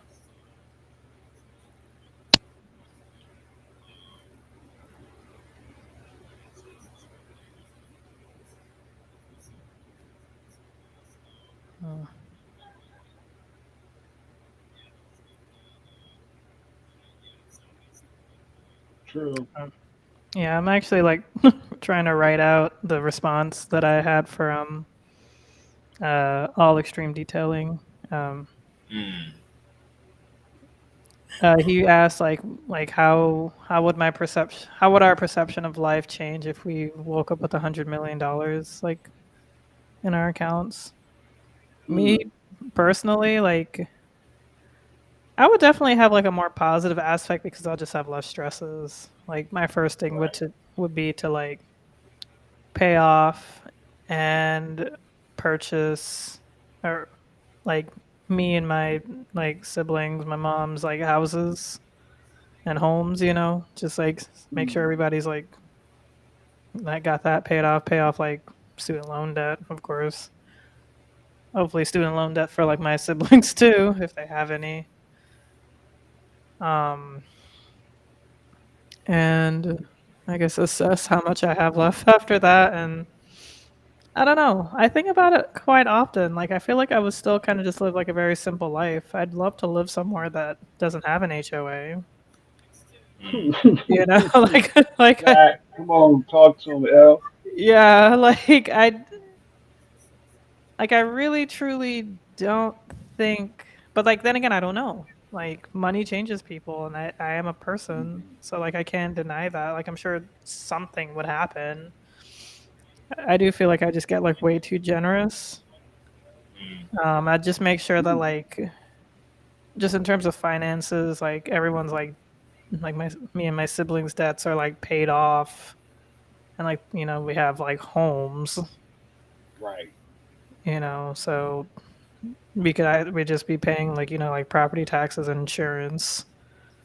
So just like you know just try to live as yeah. I don't think I don't think I'd really like go out and like purchase a car. I'd probably just fix the little dings on my current car because I'm happy with my car. Like, you know, I want to be like, yeah, I'm gonna buy a McLaren. Like, no, I would love to. Like, like I'd be highly tempted to do that, but I wouldn't do that. Right. Oh yeah, there's a lot of. I think there's a lot. I guess I didn't read the question exactly the same in terms of like there's like a whole roadmap of what I would want to do if I had money, and then sort of figure out what I would do with the rest and how would I live my life, how would I set things up. I think I agree with a lot of what you said, Al. Paying off debts is number one for myself and for family.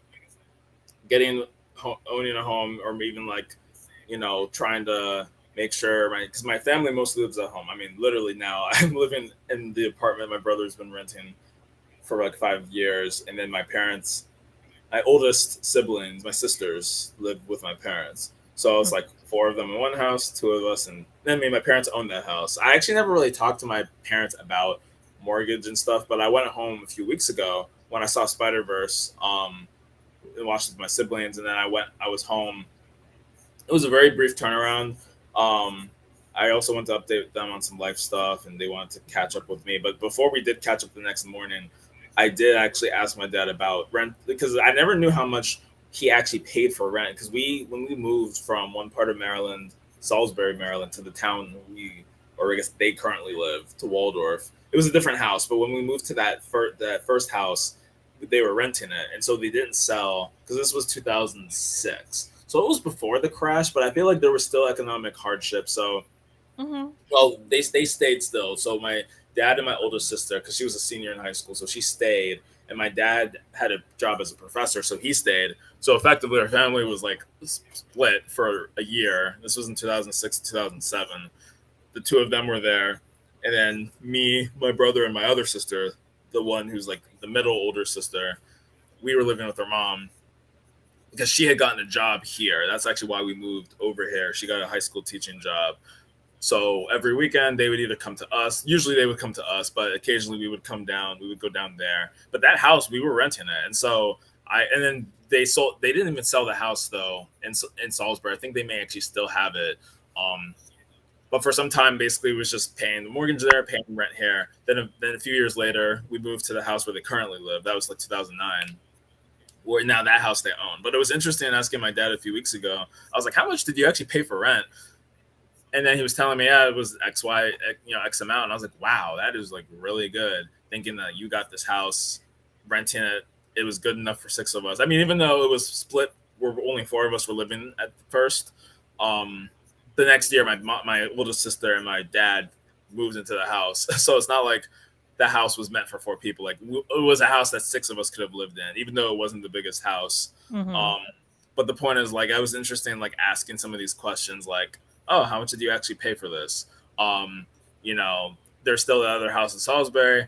I mean, I think that house is probably, given the fact that the housing market is kind of crazy, they now are probably able to get something good out of that. I don't think they sold it, but like, I don't know. There's a lot of things that I would kind of look at differently if I had money. I mean, now it's kind of just like I'm paying off debts, and yeah, I make money, but I don't know. It's like I don't even think of those terms of like owning and everything. So the game and the conversation changes very quickly, and like I would look out for people that I could look out for and like take that kind of thing more seriously. Charity and all that. I don't know. Actually, it's funny because even though my first answer was very cynical, I think I was just thinking of earlier today or yesterday, if I got a bunch of money, like, because the radio was talking about the lottery today. And I guess it was talking about state lotteries and how like there's all these numbers and data about lotteries and how it's like, basically they can get away with just like lying, basically. Like other like wealth advisors can't do this. They have to say, can't guarantee results. Past performance is not indication of future success.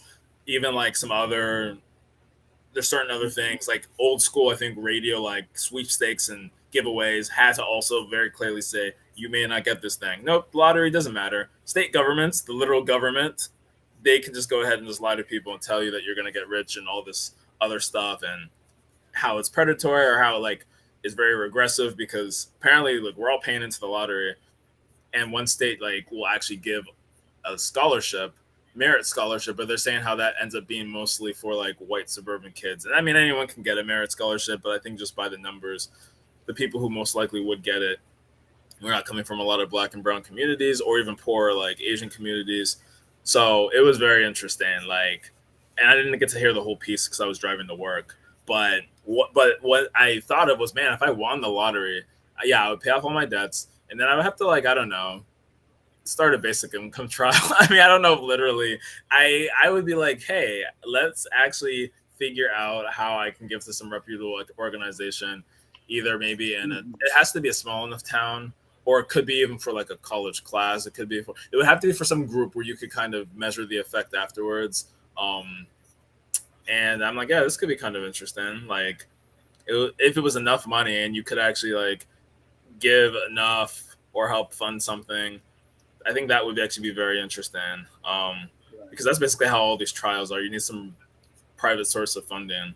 And so if I was able to make something like that happen, and like in an area especially that maybe has been overlooked or that people haven't been able to do it, that would actually be pretty cool. Again, something that's a personal connection, like a town that I've lived in or something that might be interesting. So that's probably more of my real answer. Increasing revenue rarely makes an angry person. Yeah, it's really, it just brings out what was already in you, right? Right. Mm-hmm. Yeah, no, like Chad is right about need to psychologically adjust. That would be me. I'll be like, huh, okay, all right. Like, I guess like because I think about this quite often. Like my automatic would just be to pay off everything, and then after that, I'd be like, I still have money. This is weird. Like, it's like, what else is there to do? Like, all right, I'll just chill for like a month. I wouldn't quit my job, at least not immediately. Not like, because, yeah, I mean, I don't think you could live. I mean, you could possibly live for the rest of your life with 100 million, because you would be able to like at least invest. Like it could work. So I was thinking like how like if I were to pay off my mortgage, like I was thinking about this the other day, like if I were to pay off my mortgage, like how much money would I be spending a year? And I can't remember what it even was. See if I can find it in my calculator. I think it was, come on calculator, how much was it? Oh yeah, I was looking to see like how long I could live with $1 million. And I could live for like 35 years or so. And I was like, oh, okay, so I could live until, like I'm well into my 60s. If, and I kind of adjusted for like inflation like a bit. Did I? Like, where's sometimes? Yeah, I think I did. Just like random, just numbers just throwing in there. Of course, like, I'd most likely be wrong. I probably wouldn't be able to live for 30 years on $1 million because life and shit happens. But Yeah. I don't know. Probably I could possibly be done. Yeah.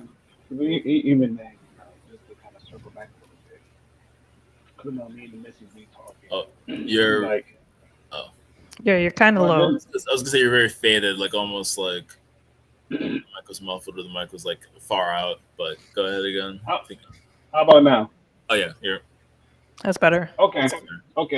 Well, I was starting off low, so my bad. That's on me. I'll take that one.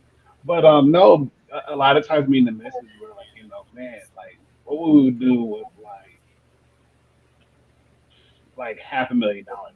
And like, well, we know how much our house is going to cost. We already know that much, and we know the how much land we want to buy and the price tag on that.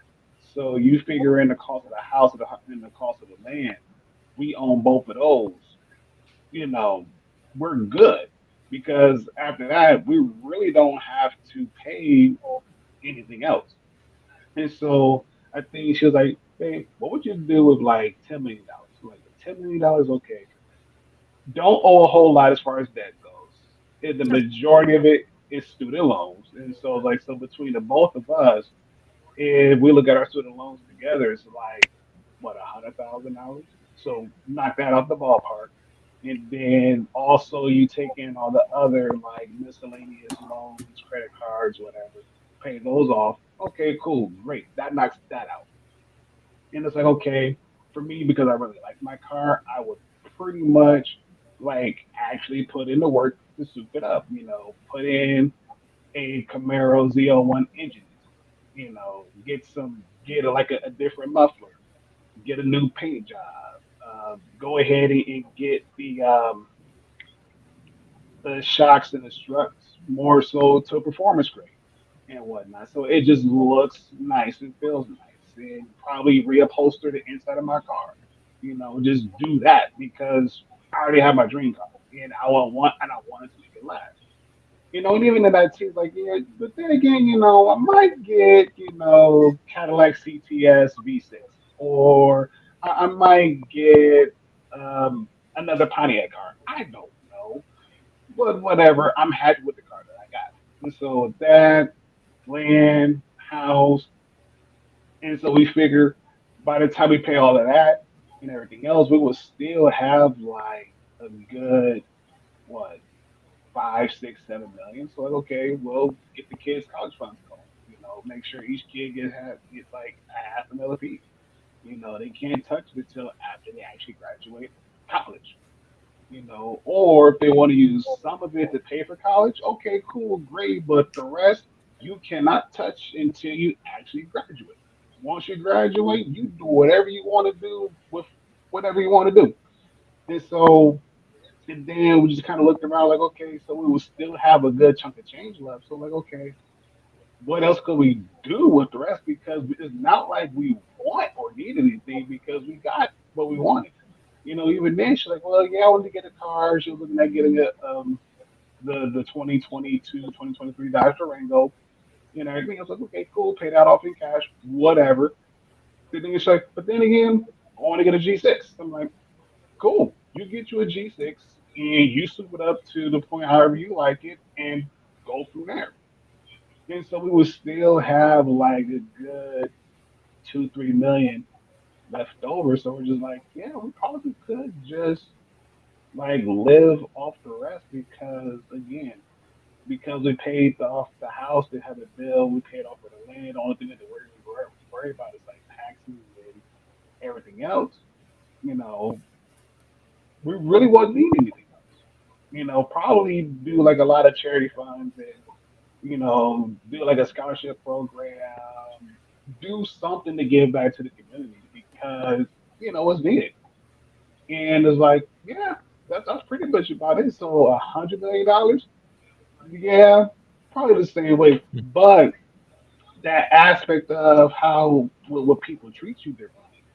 Oh yeah, a lot of people who you probably haven't talked to in years will probably start coming out the woodwork like no other business and be like, "Hey, can I borrow X amount? I'll pay you back." And like, but I haven't talked to you in like how many years, and here you are. Since fifth grade. Right. But even then, I joke with the missus too. Like if we do get our house, like me personally, I wouldn't mind building a bomb shelter, and get ready for doomsday, and get a gun safe in the bomb shelter, and just get like a bunch of guns, and I'm good. I'm green. And she's like, really? I'm like, dude, you never know. You never know. I'm like, yo, the zombie apocalypse could happen. I want to make sure I am good and strapped and ready to go. At any point, I want to make sure I'm good to go. But at the same time, like again, it's just a thought. But again, that's my take. I mean, I definitely, I definitely love that. Um, Especially the paying off the kids' college, making sure that they're all set. Like where I live at in Florida, Elle probably knows. There's this company called Native Realty. When I first came to America, there was this place. It's like Sunland, downtown Fort Lauderdale area, and it was run down, and it was dilapidated. That was the big word. And every time I thought about that word in elementary school, middle school, I thought about that area, and it got bought out maybe like 15, 10 years ago by this one company, and it's like everywhere you go, Native Realty, Native Realty, and it's like the people that own this company, they own a bunch of commercial properties. So all these coffee shops, the hipster spot, like they really just, I don't want to use the term gentrified, but they really just did up the neighborhood. And I see that a lot, and I'm like, man, it's happening everywhere. It's happening in like old hoods where, I used to hang out as a kid. My ambition, if I get something like that, is to like go to Pompano, which is like a historically black neighborhood in South Florida, or go to Miami. There's this place in Miami called Overtown. Like they did them dirty, so many years ago. So go back and reclaim those historically African American, Haitian American, Haitian cities, like Little Haiti's about to be ripped apart because there's really not anybody that has the financial backing. So I don't know if $100 million could compete with Native Realty, which is like one of these companies down here. But if I can get one part of Pompano Beach where it's just a bunch of cool hipster spots, breweries, places to just work, like what do you call those workplace areas? I forget what they're called, like Uh, yeah, workspaces, Mm. yeah. like a workspace, like a WeWork X type, Mhm. and you just go in there and just edit, chill, vibe. And I know it could be done, but there's like this thing where people that live in Pompano can't have nice things, if you get what I'm trying to say. Yeah. But there's so much commercial real estate here. Like there's this place called like Dixie, where it's like just a bunch of warehouses. And I'm on this website app called LoopNet, and I can see the commercial property, the value is actually dropping. Real estate is up, but as far as like commercial goes, it's dropping. And there's a lot of these companies like Native Realty. There's a bunch of other ones that are just picking up all these properties, putting businesses that have nothing to do with that community. Like they're literally putting coffee shops in the hood, and it's like slowly pushing people who've been living in that neighborhood away for years. So Yeah. if I were to get $100 million, I would love to probably figure out how to start a community, like a small little hub. You go Mhm. here. This is Gill Zone, and then underneath that, well, next to that, there'll be just hospitality type stuff, maybe like a clinic, just land. But underneath all of that would be a compound where all the little boys and girls and men and children could come and hide when the zombie apocalypse, you know, comes out. So that's my greatest goal right there, just to make sure that we're all safe and happy. As it should. I would I, just be worried I because love it. like in South Florida, like we don't have basements, so like Yeah. But Pompano's actually worse. Deerfield Beach is the highest point. Like Deerfield Beach, Coconut Creek is like a high point. Pompano is really low. Mhm. Like it's really low. So okay, yeah, no, Pompano is yeah. until the compound. No, I agree with you, Gil. I feel like Until though I was with it until the I was wondering when you said compound. I'm like, where is this going? Gil, Gil, Yeah. me and you. Yeah. Ron's with me. I hear you. I hear you. But you know what though? Uh, it's funny you say that too, because I know here in Three Rivers, the city where I live in, there's a bunch of commercial places, and the one thing me and the missus talked about, we were like, hey, what would be cool if somebody did like an actual arcade, and kind of connect it where you're partnering up with the bowling alley and the skating rink and also the movie theater. So that way, when school is out, kids have places to go. I mean, mind you, Yeah. the bowling alley has mini golf, and they also have what in the world did my phone just? Oh no, my phone is dying. Oh, geez. Oh, snap. I just thought Oh it was the no. screen rotation that was Yeah. what Oh, you were referring to. Oh, no. I almost yeah. looked he froze. Okay, Yeah. crap. And hopefully he gets a charger in time. But Gil, I definitely agree with you because I think about that all the time whenever I go to these areas that are getting gentrified because it's Yeah. like I remember like this one brewery in Pompano actually, and Which one? what's it called? Odd Breed, the Okay. wild ale one. I remember Yeah. one time like I went in there and I felt like they were kind of looking at me like odd, and I'm like, it was like, yo, I used to get We're in Pompano. yeah, and I'm like, I used to get my hair done like around the corner when I would Yeah. get my hair permed, get it straightened. And it was just kind of like it's yeah, that's the weird part. It's like, do you not know where you are? That's the Yeah. thing I can't stand. Kodak Black is right It there. really Like is. Kodak Black is like right there, and it's weird, and I see it slowly changing. Have you been down Atlantic? And was that there's like this fancy new apartment with this tree on the second floor? I'm like, No, what I don't is think I've this? seen that. Have you been? It's like Have you was been it down like Martin Luther King Boulevard when it turns into like the I forgot what the other street's called. It starts with an H. Um, and like where the strip club, Hammondville? like the Yeah, Diamond Dolls strip yeah, club. that's Hammondville. Hammondville? Yes, yeah, I Yeah, think it's that's Hammond. where the photography studio is. Right. So there's like they just built up like this fancy like luxury apartment complex called like Marquise. Yeah, And I was like, you built an apartment complex named after probably guys who live around here yeah, and exactly. who It's probably can't afford to yeah. live in it.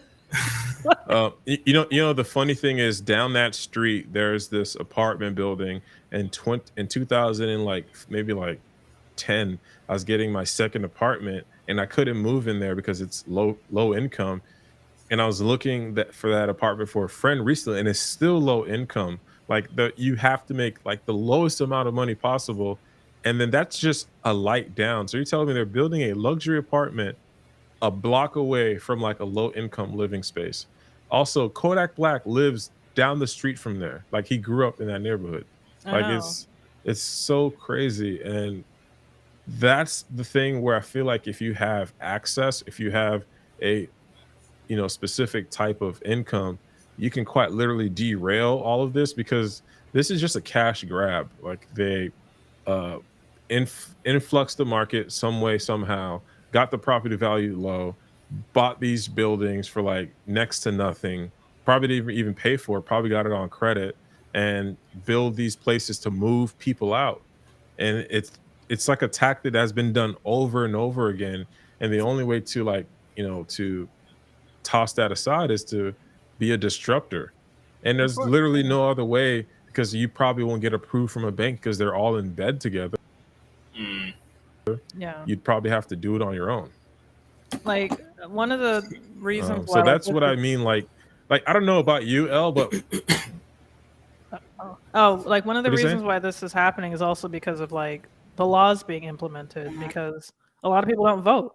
A lot of people don't Yeah. vote for like, local elections where they start to, pay for, like they start to vote for like, like tax laws and, where like what goes where and like the judges and the circuit courts and city council members and mayors and things like that. So, and then when like they redraw the districts or redraw like the city or like whatever, they include people who they know is going to vote the way that they want them to vote because they also know that a lot of Yeah. low income people don't vote for a plethora of reasons, many of them being like, I am working on the day that you want me to vote because it's Yeah. on a freaking Tuesday. And then like the polls close at like 7, Hmm. you know? Yeah. And they don't have like early voting for some like elections. And they're just so like kind of clandestine when they try to promote like these elections. So you'll just see like one sign be like, vote no on 9. And you're like, I don't know what Hmm. the heck this even is. And you just drive right past it. Yeah. I don't know what that means. And it's like, yeah, you should have voted no on that. I don't know what to tell you. Now you're getting kicked out of your home. Yeah, I don't know. Yeah. But Maybe somebody was looking at it upside down. They're like, on 6. vote on 6. It's like Like, 6 o'clock. Oh damn! It's what? 5:30. Okay. I have to wait 30 minutes. yeah, yeah. Oh man, I feel like there's just a lack of understanding, communication. I don't really think most people understand what's going on. No. But I definitely like it. Definitely irks me. Like I'm really happy for this Native Realty group, but it drives me up the wall every time if I look up commercial properties every night before I go to bed, or I'm driving around and it's like Native Realty. It's like this is not normal. This is not normal. Like why do we think this is okay? Like they're up here in Pompano now, up on Atlantic, just buying old barbershops. It's like, why is this normal? Why are we allowing this to happen? Because they got the money and we don't. Like, Yeah. I mean, it's true. Like, we do definitely need a disruptor. A lot of people just sort of think like, well, this is just the nature of the beast. We can't control the beast. And then it's like, no, we can control the beast. We just have to, know what the beast is, be knowledgeable on how to to defeat the beast, defend ourselves away from the beast. That's funny, actually. Yeah, they do that. I think they do that down here too. What is this? Yeah, like they put in coffee shops just to kind of to gauge how the neighborhood is going to be receptive to it. The walking rate. CF Realty, interesting. Wow. I never heard of this. Okay, it feels Philly based. That makes sense. Huh? That's interesting. Like, well, I did want to mention, for example, the city of Lighthouse Point in Broward County is a very rich, wealthy area. Yeah, it's like Super right rich. next to Pompano. It's oftentimes confused as Pompano. They'll remind you this No, is it's not Lighthouse Pompano. Point. Yeah, They'll and the let thing you about know. Lighthouse Point is that a lot of elected officials live there. Like a lot of judges of the county live there, and and what they do is that they know how to vote. They know how to vote. And like Lighthouse Point has very low property taxes compared to the rest of like the county. And they have some really nice, big, beautiful homes. But their property taxes are low because they vote on it to keep it low. So, because they know the law. Yeah. Huh. Wow. That's that makes sense. Because like that's what's unfortunately pushing people out of the neighborhoods and gentrifying it, because like they're just raising property taxes and getting landlords to raise the rent, because it's like, yo, I can't afford this. I need you to pay more rent. It's like, I can't do that. And then unfortunately they have to leave. That's like that's the sickening part, because you just have a bunch of homeless people and then just a bunch of homes that are empty because y'all needed to, I guess, bulldoze these homes to build up like these fancy apartment complexes to put in the same old shit, the same old stuff, the same old stores. It's like, oh my goodness, what if there was like a taco and sushi fusion place? It's like, oh, another one? Of course. Yeah. It's like, what? Yeah.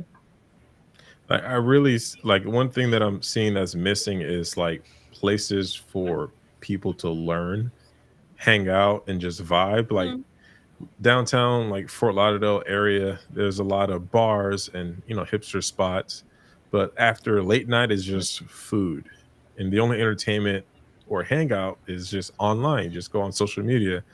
But I remember back in the day, there were like so many different things. You can go to Borders, you can go to Barnes and Nobles, you can just hang out there, read, go to a library and vibe. But I don't know, since since the cough, there's been a lot of places that close early, and they haven't really turned I back up again. I know. don't know Like why.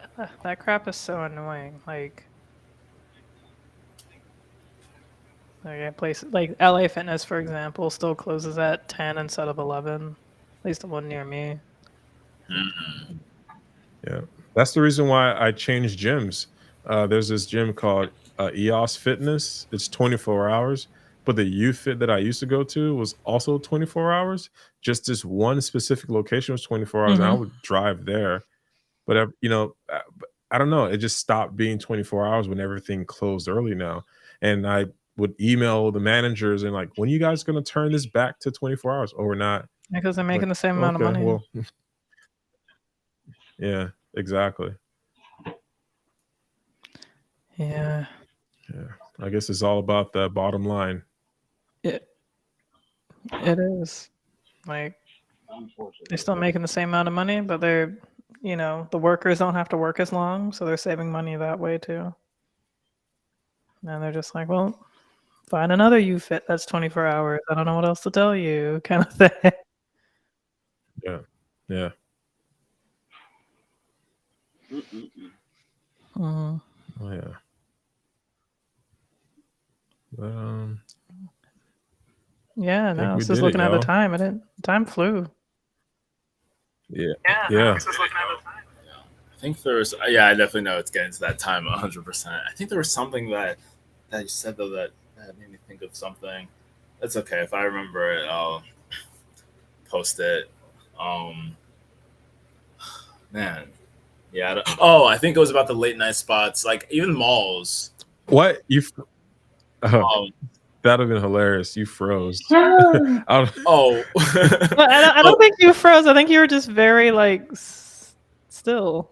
Maybe well, not. Maybe not. right there, I was like thinking of the thing, but there was a time okay. like when you were talking about, I think you were kind of going saying something a few minutes ago, and then I was just like, oh, everything's kind of being choppy, and then everything froze, and then I had to literally like listen to the stream on the phone as it's playing until it like kicked me off and back on. But the thing I was thinking of was when it comes to malls. I don't know, even malls. I remember. I mean, I guess I never went late night. I mean, I would go to sometimes meet up with friends during like I don't know breaks, especially like as I got older. So like in high school, it's like whatever. I'm in the mall because I have to be. I'm going with family somewhere, getting a haircut. But then, like in college, if I went to meet up with people back from my high school, it's like, hey, let's go to the mall. But recently, I met up with one friend around New Year's.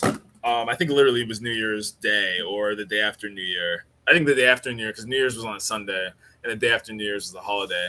Um, so I ended up meeting up. That day after, and I was like, "Dang, the mall!" I mean, like, it was 9 p.m. I mean, 9 p.m. I guess it's just a thing. They don't want the mall to be open late and vagrants or like delinquents. I don't know. Like, I don't know if they ever were open earlier or later before, and post COVID or other reasons they've kind of stayed closed. But I'm like, huh, that's interesting. The mall really is closing. Like, even some other stores might be closed by like 8 or even 7 maybe, and then by everything's basically shut down at 9. And I'm like, huh. Burlington Mall back in Massachusetts. That one also was probably 9ish. I don't even think it went to 10. I mean, that one I wasn't going to hang out for fun. I was really just going to get my Chick-fil-A or whatever. Burlington Mall was like 6 minutes from where I worked because it's an adjacent town. So it was very easy to go there for like either getting Chick-fil-A. I mean, I had a good friend who actually worked at Victoria's Secret, so sometimes I would go there and visit. But overall, I was like, man, you really don't have places to like stay except like late night food spots. And when I was in Boston proper, there weren't a ton of late night food spots, but there were other towns in Massachusetts like Lowell, where like there were spots that you could go to like 4 a.m. This one like G&G Quick Bite, so there would be a lot of people, especially Africans and other races, and they would just go. And I didn't go there a lot, but like people would get their late night food from there. Or people would have houses that they would often go to because people would just kind of host party after party forever. And I'm like, that's a little bit different. But for public places where it's like, where can you just hang out late hours? I don't know. I know it's a bit of a tangent. Like from the main I guess the main. I mean, it's just interesting, kind of looking how the world has changed. But I did catch most of what you were saying, Gil, about the sort of like this place used to be 24 hours, and they changed it, and then they're like, well, we can still get the money, or whatever the rationale is. They're like, we can do more. We can do more with less, or we get more from less. Reminds me how car sales dealerships are going to probably keep their inventories tight, even when supply chain issues resolve themselves, because hey, we can just bilk people for crazy amounts of money and they're going to still buy the cars. So even when supply gets back to normal, they're just going to artificially keep the supply low. And I feel like that trend in general, people are going to like cut hours or do whatever, and then they're still going to be able to get the money that they're getting with less services provided to people, or however you want to look at it. And here we are. So, but Pika kind of not naturally and sustainably grown by the local community. Interesting.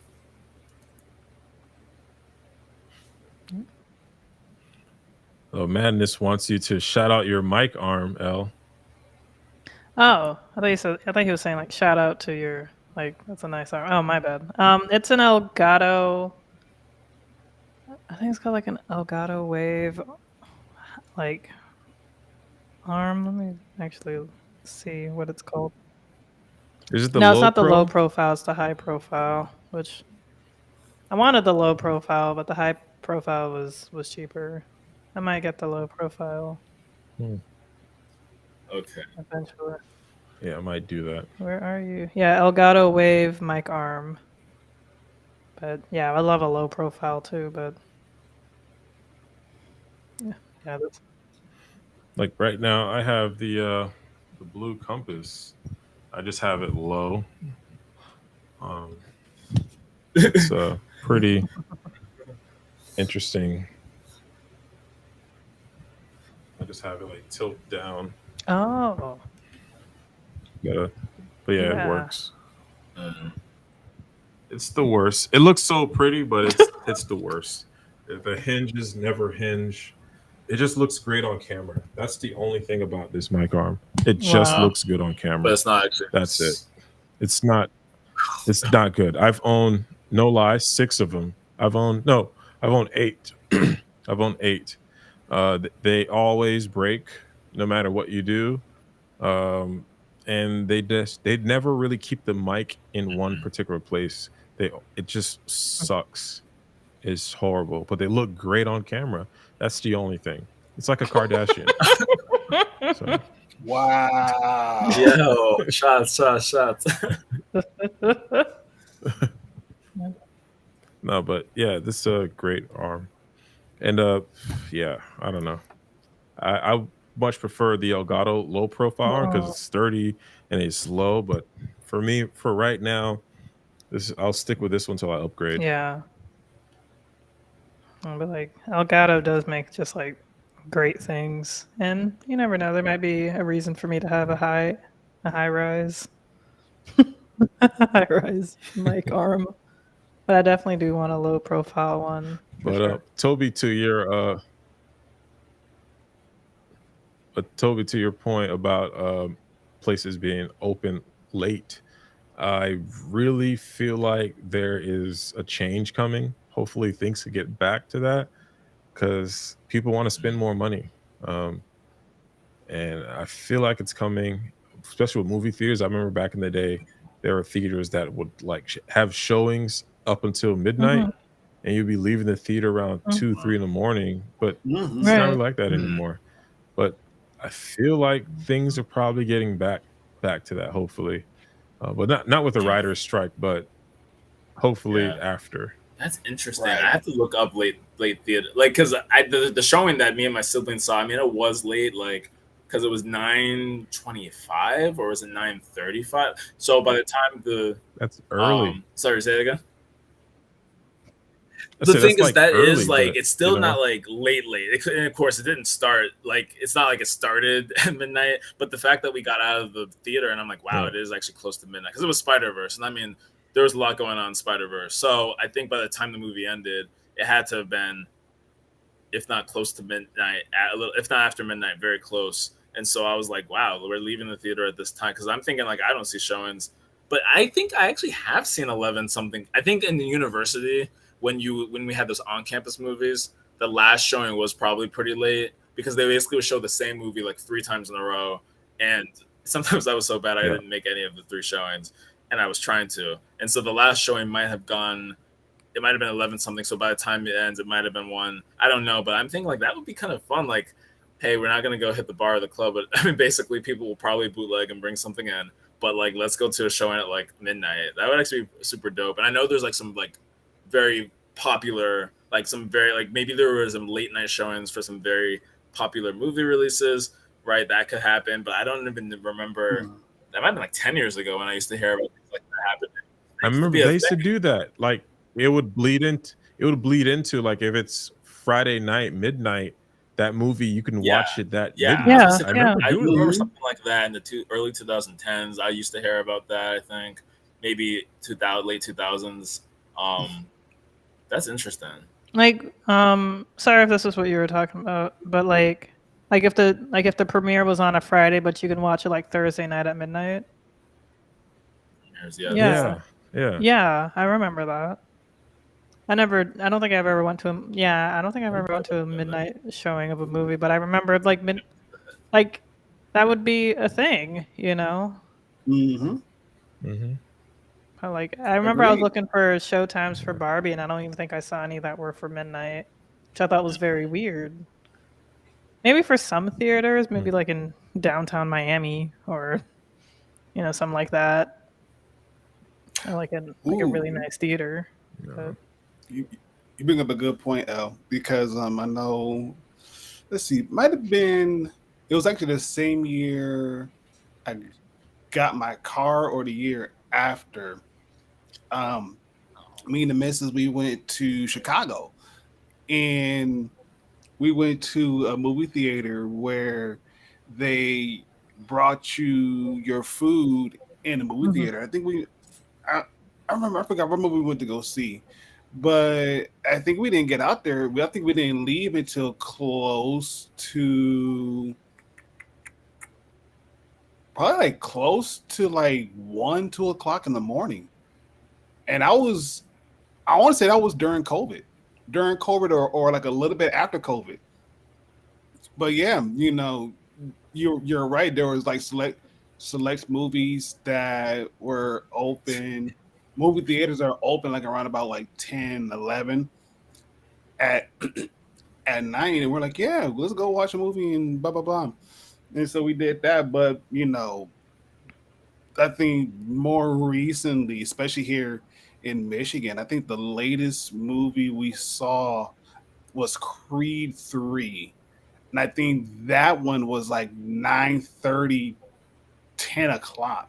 But even still, we didn't get out until close to about midnight, 12:30ish. But it's like, yeah, it was late.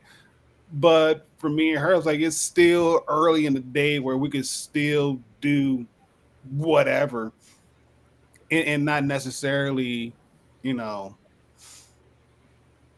feel like groggy, tired in the morning. It was just one of those weird things. But it's like, yeah, go to like a late night viewing, like around like 11:30, and get out 2, 3 o'clock in the morning. I'm down with it. yeah. I definitely wouldn't mind doing that from time to time. Oh man, Creed 3. That one is it's a very it's an emotionally charged movie. Emotionally charged, Of course, the first two, they were more so action packed than everything else. This one is emotionally charged. Like my eyeballs were sweating towards the tail end. I'm like, dang, that's deep. That's deep. Was it like Fruitvale Station? I don't know because I haven't seen it. What about? I don't know because I haven't seen it. But in comparison to Um, what was the latest movie I saw that we were at the movies and kind of like, man, that kind of hit different. The movie hit different. Yeah, I'm trying to think of a name. I'm trying to think of a name. I Right. think it was what was it Bigfoot or Bigfoot. it was a kid movie. It was a kid movie, and we took the kids to go see it. And towards the tail end, it was kind of one of those things like, wow, like, am I crying? Like, do I really have tears like trying to drop from the corner of my eyeballs because it was just like that emotionally gripped and that emotionally charged, but it was like a kids movie. This one, because of the fact like a lot of things hit home, especially like when I was growing up as a kid, and if I ever ran into like one of my close friends and we didn't have like an issue we didn't resolve, and it kind of escalated from years on in. Yeah, it was kind of like one of those movies. Like, how would you handle that? And especially if the both of you are like very much equally matched, and it was just kind of like one of those things where it's like it had you thinking and putting yourself in that in those shoes and in that predicament. Like, how would you handle it? you know it was just one of those things where it was like, yeah, because even before we go see it, a lot of people who are coming out, they're like, dude, if you want a good, like, decent action movie that can also kind of be a tearjerker at the same time, they're like, yeah, this is the one to go see. So would you say This is the that? one to go see. So would you say that the culture, like I would say, like Black culture or just our culture, love this movie simply because of the respect that we have for Michael B. Jordan? What's his name? What's the other guy? Jonathan Majors, because they're black, they have the money, they have the power, and then they kind of have our respect. I mean, I still haven't seen it, but that's what I've noticed with this movie. And like the Mhm. movie, they clone Tyrone. It's like you have John Boyega and Boyega, Boyega. Yeah, yeah. Boyega, and Yeah. Jamie Foxx, and it's like I noticed where it's like this cultural change, like there's a cultural shift, and it's like a change with my wife when she says, "Yo, we're watching they clone Tyrone tonight." Ooh, and it's like a thing versus, "Hey, we're gonna go watch Oppenheimer," and I feel like I don't know what it is, but Mhm. I'm reading the title. It's like, oh, Jonathan Majors, Michael B. Jordan. There's this respect thing that we kind of have for them, and I don't know. I just want to see it now. And it's the same feeling that I Yeah. had when I watched They Clone Tyrone. It's like the money aspect is more so like respect. For me, is like they've made it. They're doing their craft and they're Mhm. getting compensated for it. And then you give them the Mhm. respect, and then they have the power. Like I Mhm. hearing you talk about Creed 3 makes me want to watch it now. And I'm Mhm. Right. it's Right. very interesting. Well, and even then, because it came from different aspects. Like, it wasn't just like Black folks who were seeing it. It was just different folks, like white folks were seeing it, and they were saying the same thing too as well. When we got out the movie theater, we saw a couple who literally who paid tickets to go see Cocaine Bear, and they Mhm. walked out during the middle of the movie. And the couple said that they were actually debating upon watching Creed 3. And so they're like, how was it? Cocaine Bear was We're really like, good though. it was very good. Like, the Yeah. movie was very good. And so we're like, it's a very good, like, like, if you're like the type of person where, again, emotionally you're okay displaying your emotions, like, it's going to do it. And the dude and the girl were like, you know what is funny, because before we bought tickets to go see Cocaine Bear, we were actually debating upon watching Creed 3 because we saw the other two and they were really good. And they're like, we kind of feel as though we kind of wasted our money. We're like, yeah, you probably would have been better off watching Creed 3. Way better off watching Creed 3 because it was worth it. And And I mean, again, I like Cocaine Bear because the uh the the actors that was in it, they're from like social media. So it's like I'm like, oh, I gotta see this because my favorite TikTokers in it. So that's why I saw Cocaine Bear. It's really I don't know funny. anything about Cocaine Bear, but I know I had heard of it. It was It's very popular in it's a a recent moment of time, and I forgot. But yeah, you were saying it's no, it's for me like when I watch a movie, I'm always thinking about like who's in it, and it's like I can't help but see the lineage of these Mm. actors. Like the respect level that I have Mhm. for them is like, and that's what made me watch Cocaine Bear. Is like there's two or three social media influencers. I'm like, oh my god, I remember watching this person on Tumblr. Now they're on the theater. Like this is amazing. And then watching Ice Cube's son and the things that he's done. I think this is like a directorial debut for him or something like that. I don't know what he got, but it's just one of those things where it's like, ooh, this is crazy. Yeah, I'll watch Creed 3. I know it's gonna be phenomenal, but it's like one of those things where I have to like pay respect to uh I wouldn't say like smaller films, but when I see a creator who's like doing something, I'm like, I gotta, you know, show some Right. love there. So that was like the main reason why, even though it was a trashy movie. I mean, come on, it's some one-off crap. But to me, it's like it's the art of, hey, I have an idea and I'm gonna film it. It's that I just have that Mhm. respect Right. for that. Like, oh, this person had this stupid idea because it's actually a true story. Right. The bear actually died. But it's like one of those things where it's like, I have an idea, Mm. I'm gonna do it. Like, how many people can say that I made a movie about a bear that got on cocaine? That's, you know, pretty funny. Like a Hot Tub Time Machine. It's just one of those things where when there's a comedian that you remember watching an old sketch, an old stand-up, for me, I just see their lineage and then I'm like, wow, this is what has become of them. They're like in this Mhm. movie right now. It's Yeah. freaking amazing. So yeah, so that's my whole thing. And I'm reading the title, like, wow, this like money, but it's not so money, it's more so like the capital, like the having Right. the ability and the access. And I just respect them, like, dude, you're on TikTok. Now you're on Mhm. TV getting killed by a bear. That's amazing. Man, that's the worst way to go. But okay, I get your point. I get the point. I get it. I get it.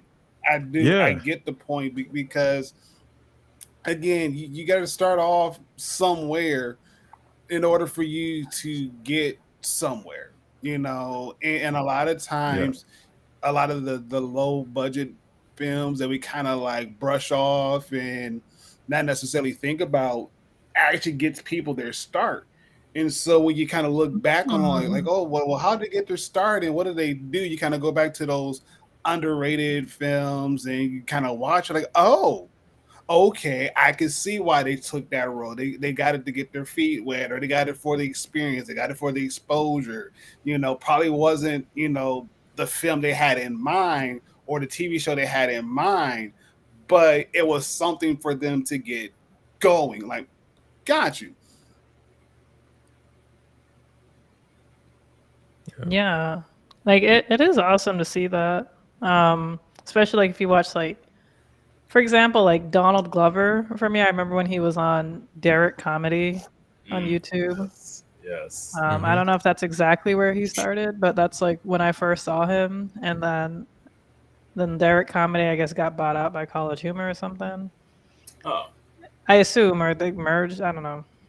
And he did like a couple of things, and then I just totally fell off of that like part of YouTube and just was living my life and all this stuff. And then, so I think this was probably like middle school, high school, and then in college, my friends were talking, like my roommates were talking to me about like this guy named Childish Gambino.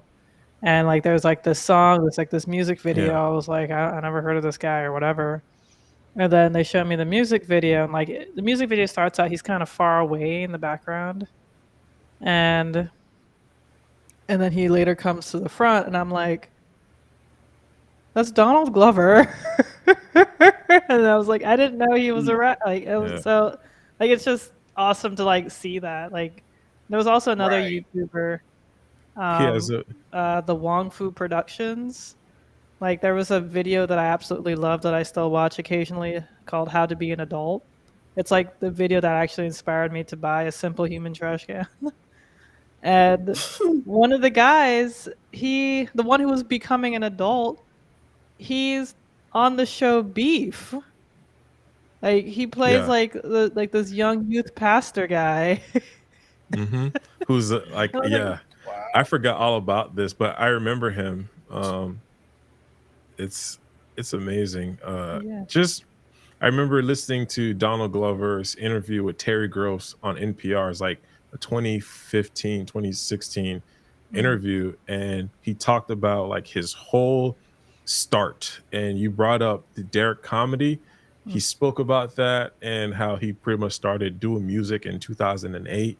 And it just was like every time I see him, every time I see him doing something crazy, he might be on the Breakfast Club, musky without wearing deodorant, like that was a thing. But it's just one of those things where it's like I don't care what he does, I respect this dude because he's literally doing the thing, and you can see where he started, and it's like, yeah, I might disagree with whatever he's saying right now, but at the end of the day, like his path is like undeniable. You have to show respect for it. And Right. it's Mhm. I love it. Wong Me Fu Productions, I remember seeing a little bit of it years ago and then seeing him on Beef.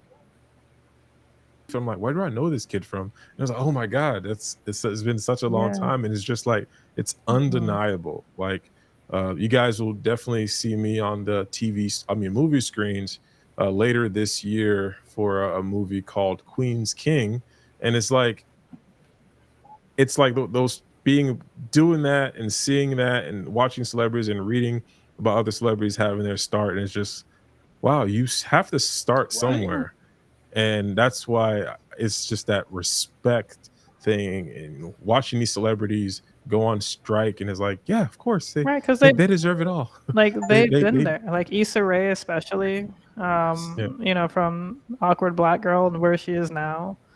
Um like Jay-Z has a line from I think it's from the Black Album. He has a line that says, "Y'all record, I recall, cause I really been there before." Meaning like these rappers nowadays are just Yeah. saying a bunch of BS. It's like, yeah, I got all these hoes, I sell drugs, when they don't do any of that or have any of that. And it's like Jay-Z is like, yeah, I actually sold drugs. It's like, yeah, he's like, no, Hove did that, so hopefully you won't have to go through that. Like he's Yep. he's recalling Yeah. these things. So like that's like that level. And like I agree with you. Like I have that level of respect for them too. It's like, yeah, they're on the front lines because they recall Quinta Brunson is on the front lines. Like she was just like this girl who kept getting memed in these like funny little videos. Like A it's like he's large. got money. Yeah. That's Yeah. Wait, so what was the amazing. show first or the movie, the one that you first mentioned, Al? Before I'm trying to remember the sequel. Well, I can always replay it. But yeah, I think there were some things I was like, man, I have to look into some of these because honestly, there's just so much out there. Was it Wong Fu Productions? Beef? Beef? Awkward was Black Girl?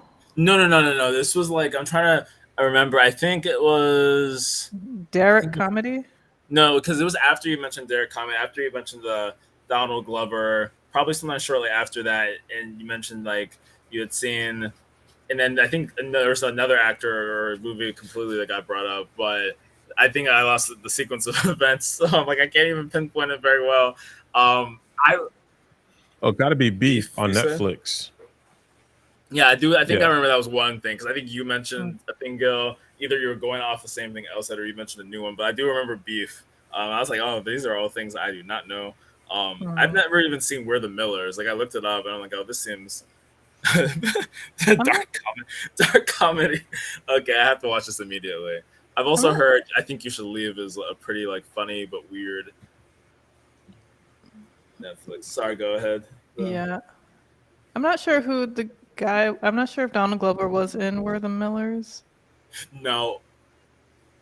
Or are they talking about somebody else? I think there was another person that got brought up. That's why I'm like, oh man, there were like so many people and movies that got brought up. And I was like, I need to like. I probably said something. Because I did bring up some celebrities. Where the Millers. The one thing I was gonna say was that Donald Glover, because we have like a homecoming. Like my undergrad had like a homecoming show, for a comedian. So, 2012 was my first year. So it must have been 2011 because it was a guy who was a year older than me. He would say like, yeah, I remember at UMBC, like Donald Glover came and did the homecoming show, and at some point he was like, hey guys, I make music. Do you want to hear something? And I guess everyone was like, oh, okay, whatever. So then he started just like rapping. And people were like, oh, this is kind of cool. But like, this is before he was actually Childish Gambino. So it's like, oh, that is so weird. And like, that must have been like a really cool homecoming show to like think of. Will Poulter? And I'm thinking, like, yeah. Oh, no. Yeah, it's not Will Poulter, Chad. Oh. He was in Beef? Oh, interesting. Yeah, I don't think I've heard of Beef. There's a lot of like, I feel like there's a lot of shows and movies. No, Will Poulter, he's been in a lot of other stuff. He was a kid. Now he's in Guardians. Interesting. Yeah, he plays Adam Warlock, a super powerful superhero. And I'm not going to spoil it.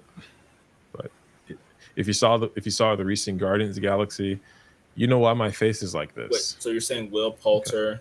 Okay. Yes, I don't know who this. Oh, wait a second.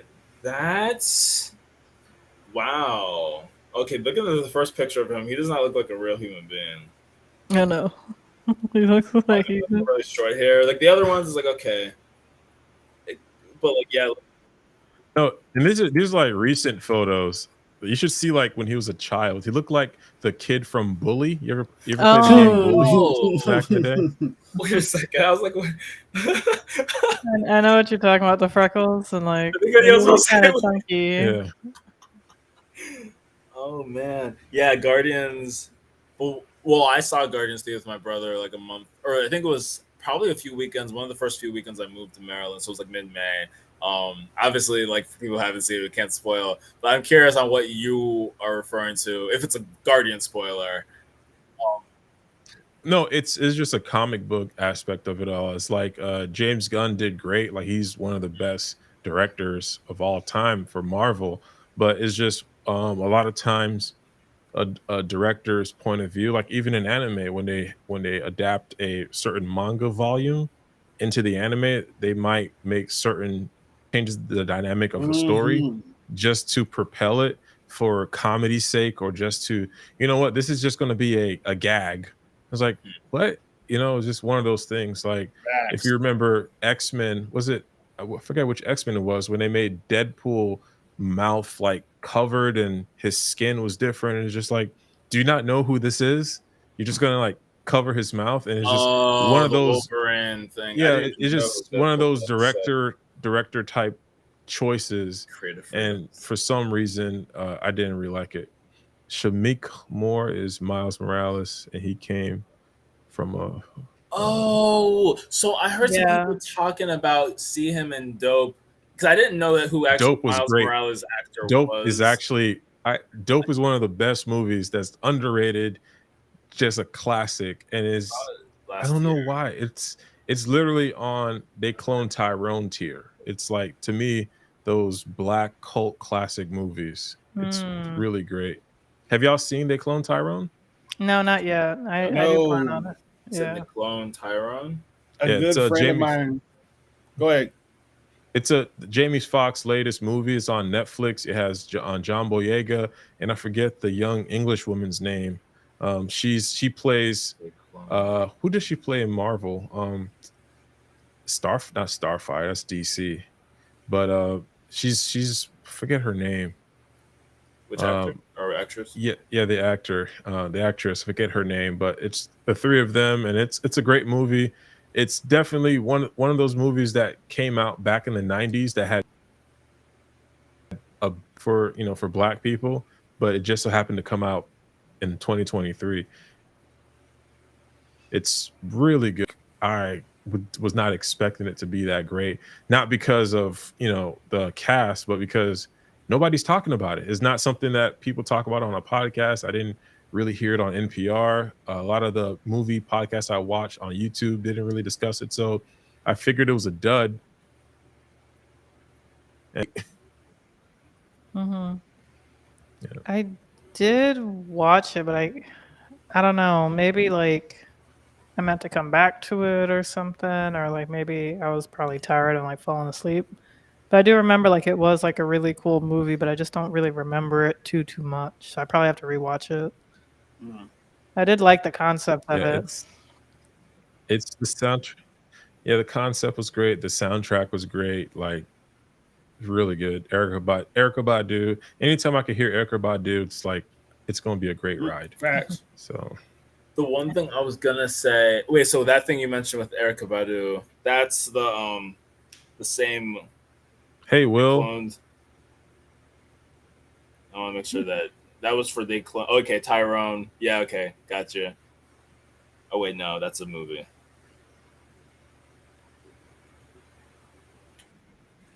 Who saw Oppenheimer here? I think it was Chad, Yeah, I right? think it was just Chad. Yeah, I haven't seen Oppenheimer. Piano. Yeah, Chad. They clone Tyrone Oh, as number nice. one right now. Okay.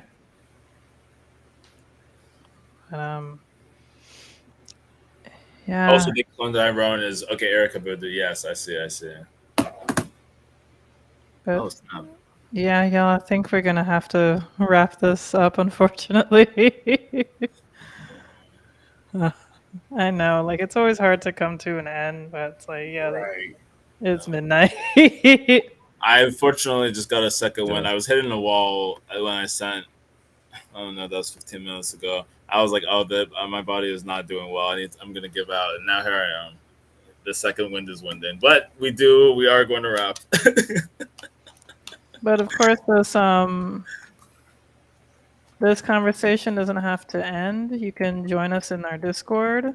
Mhm. Wordle time, yes. You got a couple of minutes until Wordle time.